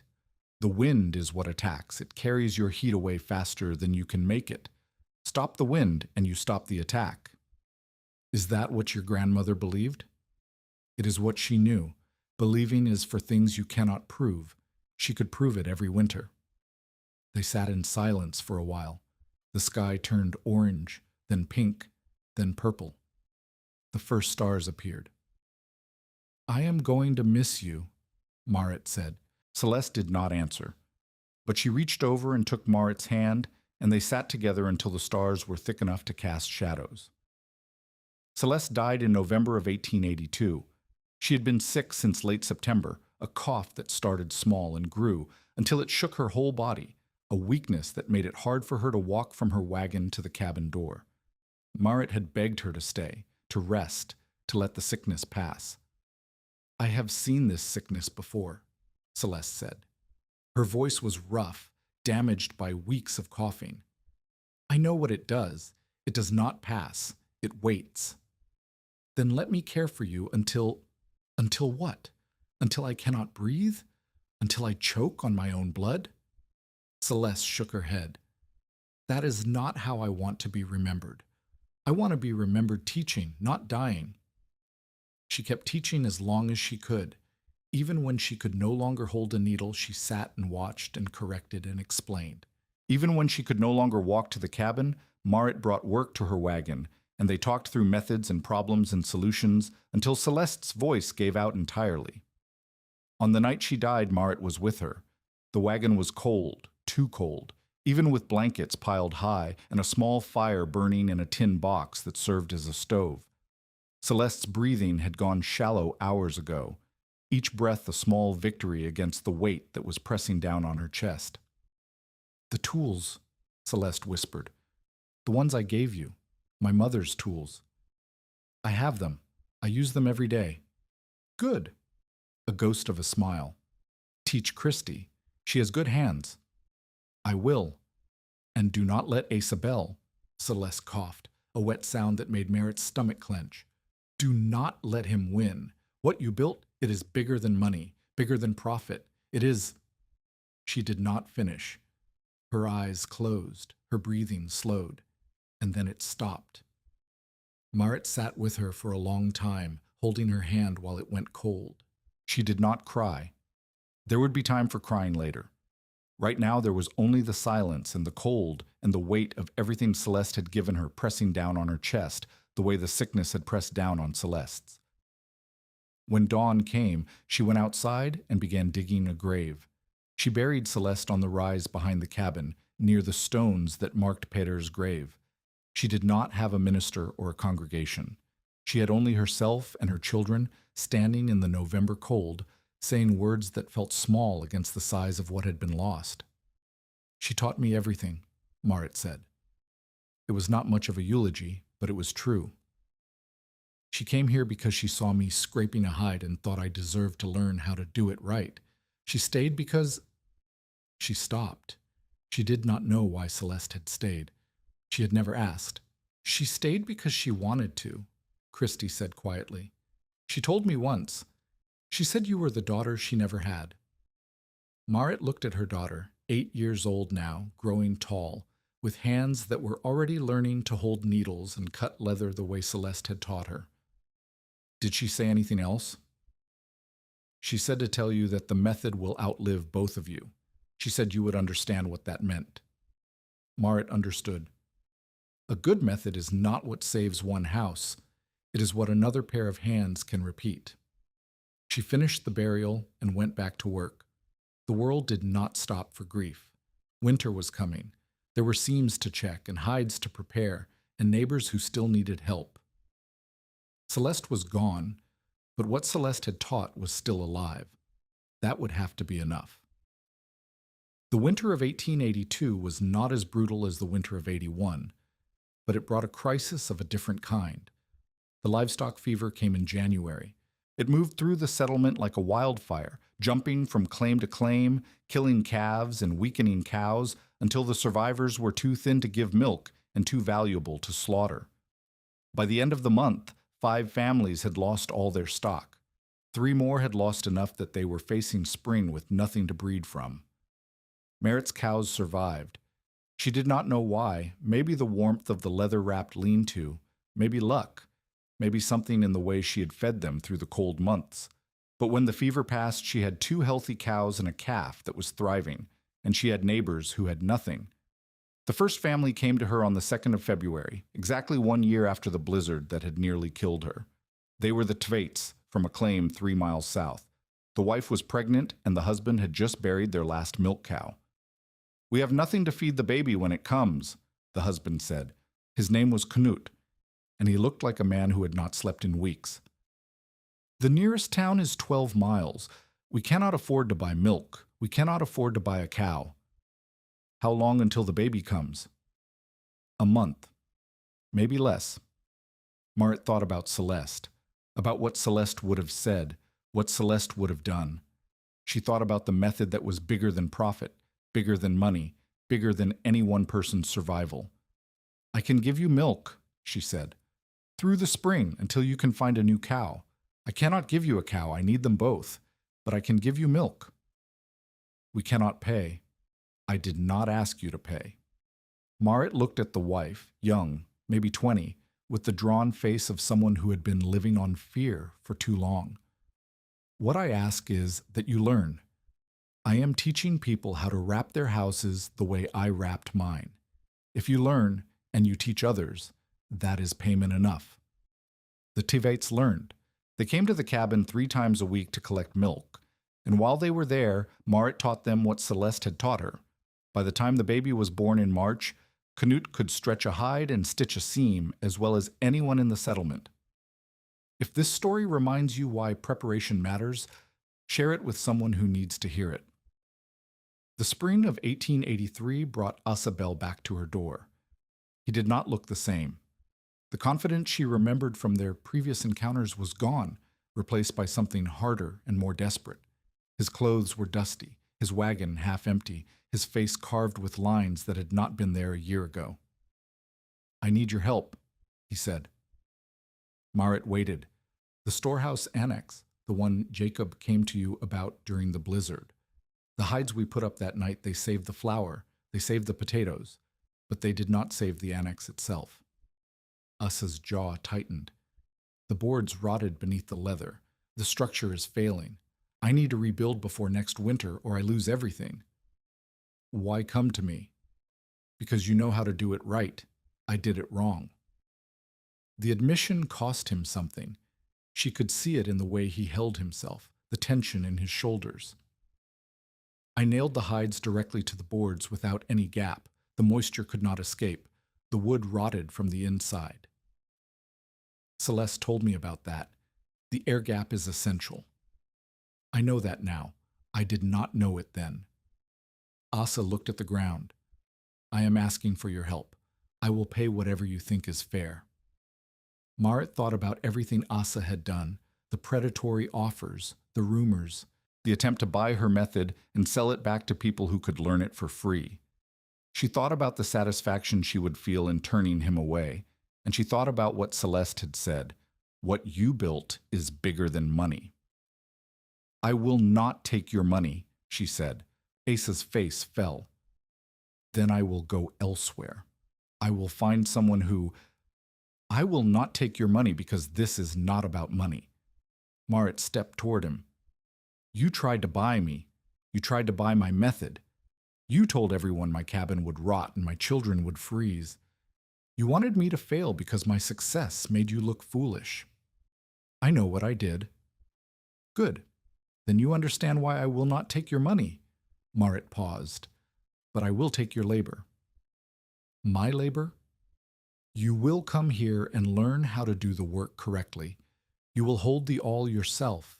You will stitch the seams yourself. You will learn what it means to build something with your hands instead of buying it with your coin." She watched his face cycle through emotions, anger, resentment, calculation, and finally something that might have been resignation. "And when you are finished, you will tell people what you learned. You will tell them where you learned it, and you will stop pretending that what I built is something you could have bought and sold." Asa was silent for a long time. The wind blew across the prairie, carrying the smell of spring. "You are not the woman I thought you were," he said finally. "I am exactly the woman I have always been. You just did not see it." Asa nodded slowly. Then he climbed down from his wagon and stood in her yard with his hands at his sides. "Where do we start?" he asked. Teaching Asa Bell was not easy. He was not a natural student. His hands were used to holding money and reins, not needles and knives. His instincts told him to hurry, to cut corners, to find the fastest path to completion. Every time Marit corrected him, she could see the resentment flicker in his eyes. But he learned. He learned how to soak a hide to the right consistency. He learned how to cut panels with clean edges and straight lines. He learned how to stitch a seam as an overlap and dress it with tallow so the water would shed instead of seep. And he learned something else, something Marit had not intended to teach. He learned what it felt like to build something that worked. The first time Asa finished a seam on his own, a clean join that would hold tight and shed water, and last through a winter, he stood back and looked at it with an expression Marit had never seen on his face. "I made that," he said. "You did." "It is." He stopped, started again. "It is different from buying something, from selling something. This is work that matters." Marit did not soften her voice. "This is the difference between owning a thing and creating a thing. Asabel the trader could have bought 100 panels from someone else. Asabel the builder made one with his own hands. Which one do you think understands what the panel is worth?" Asa did not answer, but something in his face shifted, and Marit knew that something had changed. He did not become a different man overnight. He was still Asabel, still sharp, still calculating, still looking for angles that would benefit him. But the cruelty had faded. The contempt had faded. In its place was something that might have been respect. "I told people your cabin would rot," he said on the last day of his learning. "I told them leather could not stop a Dakota wind." "I remember. I was wrong." Asa looked at the walls of his rebuilt annex, the laths spaced correctly now, the hides stretched tight with proper air gaps, the seams dressed and sealed. I was wrong about the method, and I was wrong about you. Is that an apology? It is an acknowledgement. Asa almost smiled. That is what Halvor Brekka said, is it not, when he came to your cabin after the blizzard? You heard about that? Everyone heard about that. Halvor Brekka admitting he was wrong, that is not something that happens often. Asa gathered his tools Marit had lent him, tools that had belonged to Celeste's mother, to a grandmother Marit had never met. I will return these. Keep them until you are finished with the annex. Asa nodded. He climbed onto his wagon and took the reins. Before he drove away, he looked back at her. You knew before I did what winter punishes, he said. I should have listened. I should have. He stopped. I will not make that mistake again. He drove away, and Marit watched until the wagon was out of sight. Halvor Brekka had given her an acknowledgement. Niels Vangen had given her measurements. Sigurd Flaten had given her trust. The Tveits had given her hope. Asa Bell had given her something harder to name. Not friendship. They would never be friends. But something like recognition. Something like the admission that they had been wrong about her, and she had been right about herself. It was not forgiveness. She was not sure she was ready to forgive, but it was enough to keep going. The summer of 1883 brought growth. 3 more families wrapped their cabins using Marit's method.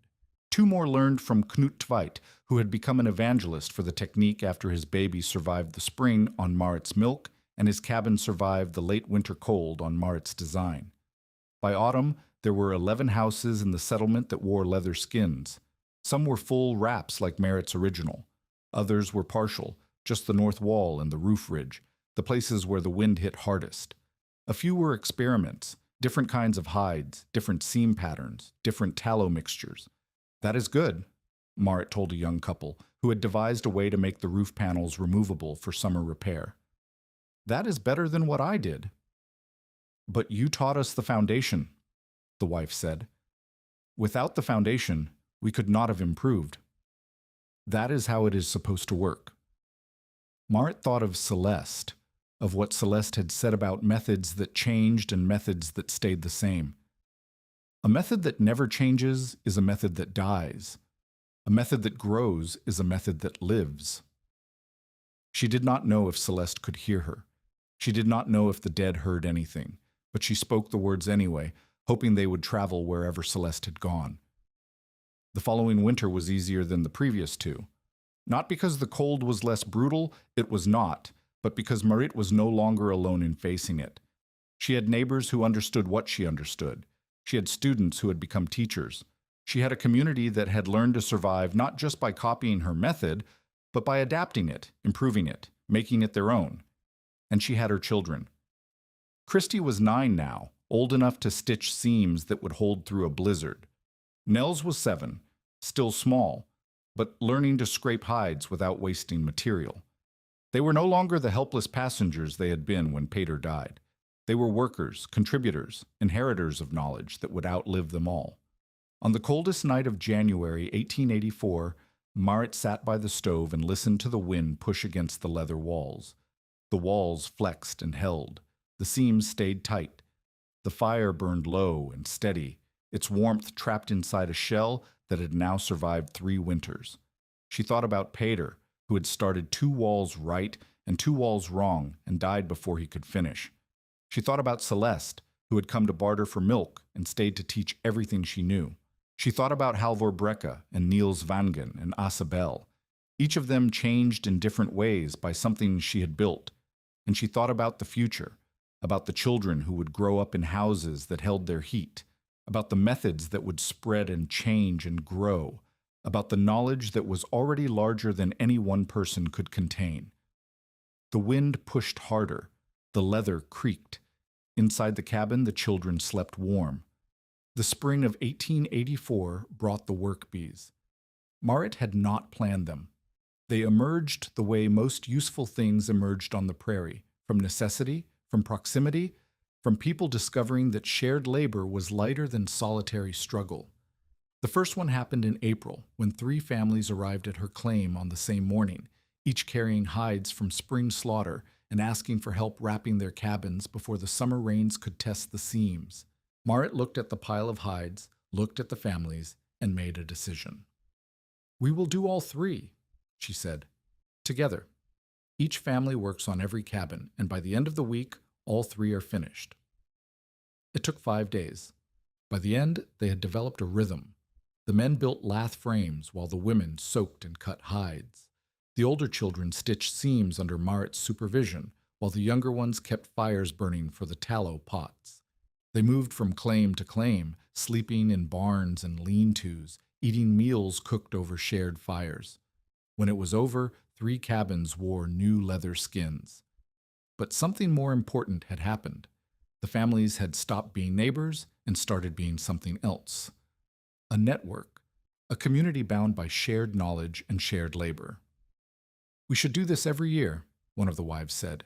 Her name was Ragna, and she had proven to have the steadiest hands of anyone Marit had taught.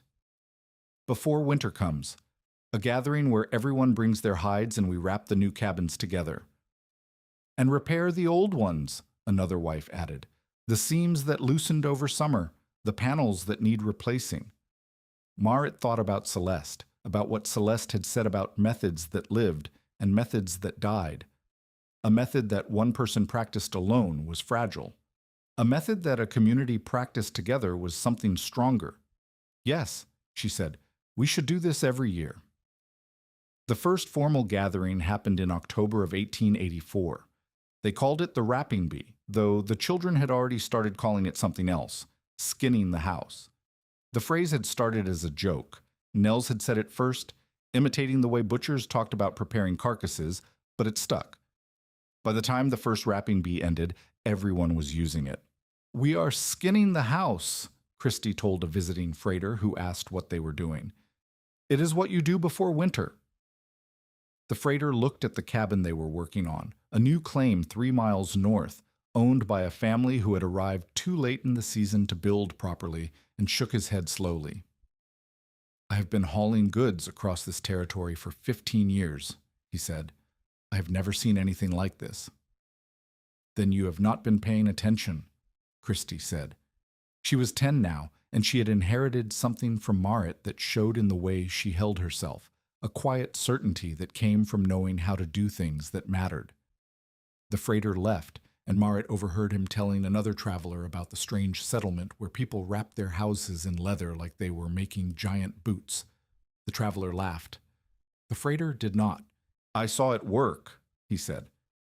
"I saw a cabin that should have frozen solid stay warm through the worst of last winter. Laugh if you want, but those people know something we do not." The second wrapping bee brought someone new. His name was Anders Mohn.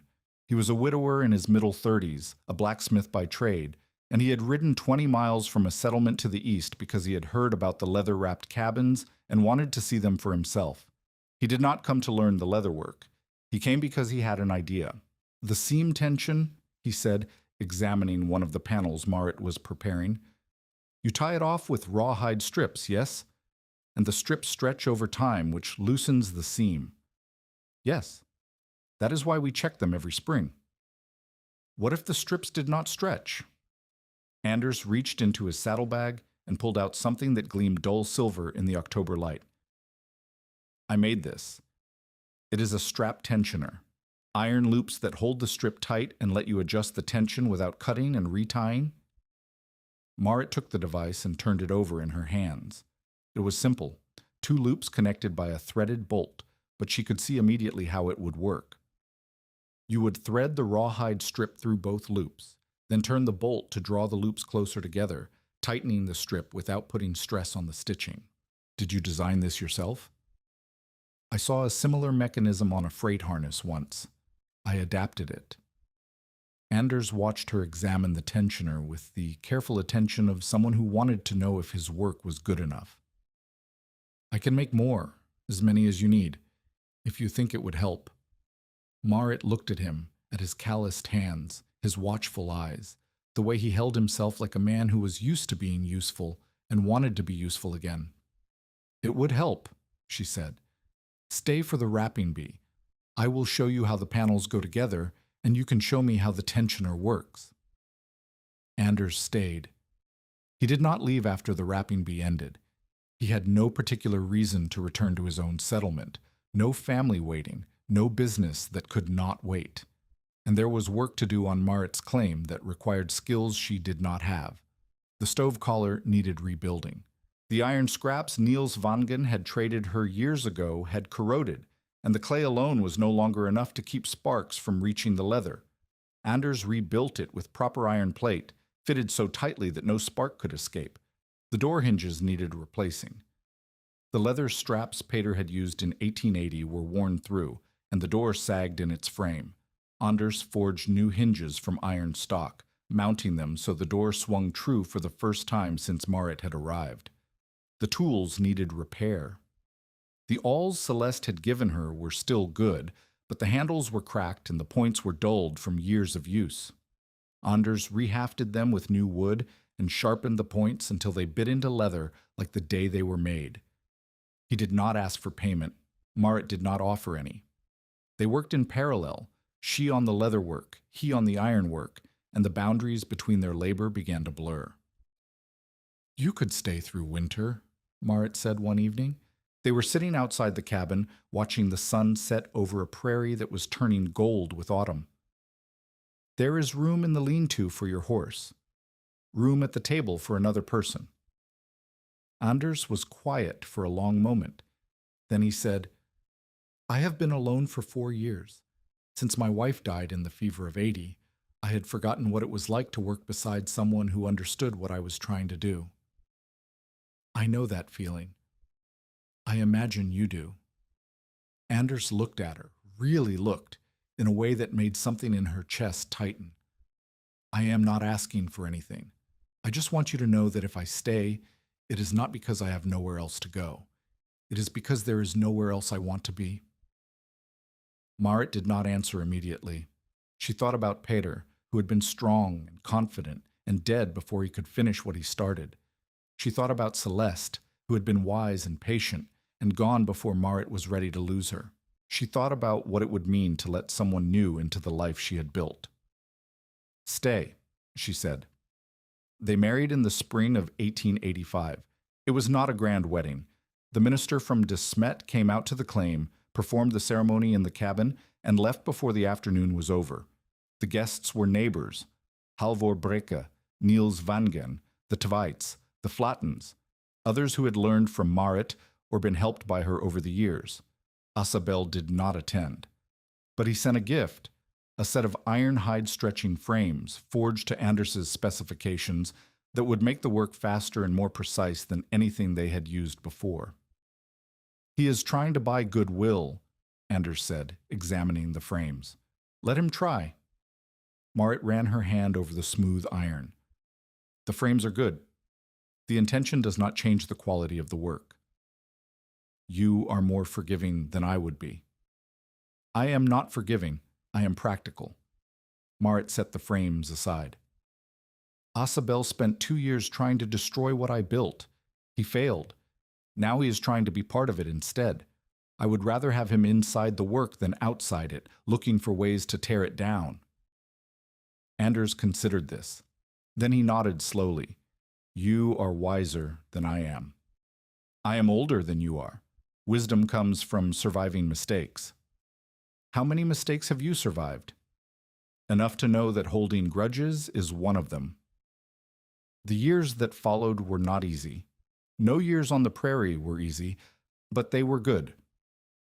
Anders built a proper workshop behind the cabin, a structure of logs and sod that held his forge and his tools and the growing collection of devices he invented to make the leather work easier. He designed better awls, better tensioners, better frames. He taught other blacksmiths in the settlement how to make them, so that the knowledge would spread the way Marit's knowledge had spread. Marit continued teaching. The wrapping bees grew larger each year. By 1888, they drew families from claims 30 miles away, people who had heard about the technique and wanted to learn it before winter closed the roads. She could no longer teach everyone herself. She trained others to teach. Christy, now 14 and as skilled as any adult, Ragna, who had proven to have a gift for explaining complicated techniques in simple terms, Knut Tveit, whose gratitude for the milk that had saved his infant had transformed into dedication to the method that had made the milk possible. They had 2 more children together, a son they named Peder, after Marit's first husband, and a daughter they named Celeste. The cabin expanded. A kitchen lean-to built proper with log walls and a leather-wrapped roof, a milk shed that kept the dairy cool in summer and unfrozen in winter, a small storehouse where Marit kept the inventory of prepared hides and finished panels that she now sold to families who preferred to buy rather than make their own. She did not sell to everyone. Families who could not afford to pay learned for free, the way she had taught from the beginning. Families who could afford to pay had the choice: buy the finished product or come to the wrapping bee and make it themselves. Most chose to make it themselves. The work was hard, but it was also something else, a way of joining a community, of becoming part of something larger than any single family's survival. "You built something," Anders told her one winter evening. They were sitting by the stove, the children asleep, the wind pushing against walls that had now survived 8 winters. Not just the method, something more than that. "I built what I had to build to survive."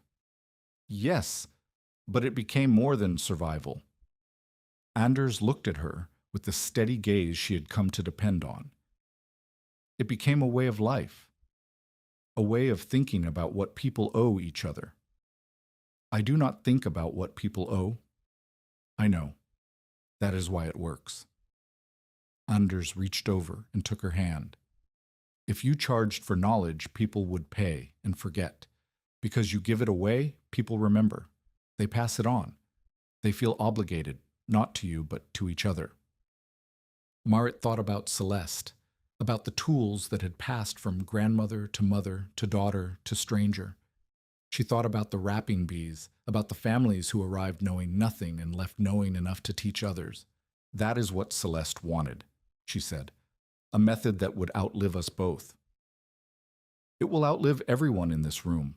Anders squeezed her hand. "It will outlive everyone who remembers your name, and that is exactly as it should be."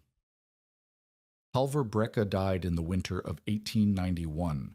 He had lived long enough to see 23 houses in the settlement wearing leather skins, full wraps and partial wraps, original designs and adaptations, a patchwork of solutions that had grown from the single desperate gamble Marit had made 11 years before. He had lived long enough to admit, more than once, that he had been wrong. Marit attended his funeral. She stood in the cold cemetery outside De Smet and listened to the minister speak words that seemed too small for the man who had challenged her, doubted her, and finally acknowledged her. After the service, Halvor's son approached her. "He talked about you," the son said. "In his last days, he said you were the most stubborn woman he had ever met." He was probably right. "He also said you were the only person who ever made him change his mind about something important." The son paused. "He said that was worth more than being right." Marit did not know how to answer that. She nodded and walked back to the wagon where Anders was waiting. "What did he say?" Anders asked. "He said Halvor changed his mind." "About the leather?" "About everything." Marit climbed onto the wagon seat and took the reins. "Let us go home." The new century came in quiet. Marit was 47 years old. Her hair had gone gray at the temples. Her hands, which had stitched more seams than she could count, ached in cold weather. But her mind was sharp, and her will was unchanged. The method had spread beyond the settlement, beyond the county, beyond Dakota Territory itself. Freighters carried stories of the leather-wrapped cabins to Minnesota and Nebraska and Wyoming. Settlers wrote letters to family in the East describing the technique. A professor from some Eastern college came to the claim one summer, asked questions, took notes, and left promising to write about what he had seen. "He will get it wrong," Marit told Anders that evening. "Probably, but he will get it partly right, and people who read what he writes will come here to learn the rest." "Is that what we want?" "It is what we have always wanted." Anders looked at her with the same steady gaze he had given her for 15 years. You built something that helps people survive. The more people it reaches, the more people survive. That was always the point. Marit thought about the first winter, about $29 and two children in a cabin that whistled in every wind. She thought about Celeste, who had come to barter for milk and stayed to teach everything. She thought about Peter, who had started 2 walls right and 2 walls wrong and never lived to see what his wife would build on top of them. Yes, she said. That was always the point. She died in the spring of 1907. She was 74 years old. She had lived on the same claim for 27 years, had seen her children grow and marry and have children of their own, had watched the method she created spread until it was no longer hers, but belonged to everyone who used it. Anders had died 3 years before, taken by the same fever that had killed his first wife decades earlier. Marit had buried him on the rise behind the cabin, beside Peter and Celeste, and had kept working because work was what she knew how to do. On the last morning of her life, she walked the perimeter of the cabin one final time. The walls had been rebuilt twice over the years, new hides replacing old, new seams replacing worn, but the structure was the same. The lath frames Anders had designed, the overlapping panels she had learned from Celeste, the tallow dress seams that shed water and stopped wind and held heat inside while the world outside tried to steal it away. She pressed her palm against the north wall. No air moved. Then she went inside, sat down beside the stove, and closed her eyes. Christy found her an hour later, still sitting, still warm, her face peaceful in a way it had rarely been in life. Within a decade, at least 40 families in the region used some version of Marit's winter shell system. Children in the district called late autumn preparation skinning the house, and the phrase spread with freighters and settlers until it appeared in letters and journals across the northern plains. The language mattered because it meant the technique had stopped being strange and started being habit. Marit Neschheim lived out her later years on the same claim where she had arrived as a widow with $29 and 2 small children. She was remembered not as a widow who had survived, but as the person neighbors sent for when a building would not hold heat. Her tools, the ones Celeste had given her, the ones Celeste's mother had used, the ones Celeste's grandmother had carried across a continent, passed to Christy, who passed them to her own daughter, who was still using them when Marit's great-grandchildren were born. Halvor Brekka had said the children would freeze first because leather could not stop a Dakota wind. He had stood in her yard on an August afternoon in 1880 and delivered a verdict that should have been true. But on the 9th day of the blizzard of 1881, Marit Neschheim opened the inner door flap of her leather-wrapped cabin and watched steam roll out into air so cold it bit the nose raw. No snow lay on the floorboards. No frost coated the window glass from inside. The fire still burned. The children still lived. And on the blackened north wall, the hide lay tight as a drum, while the cabin beneath it held its heat like a living thing under winter skin.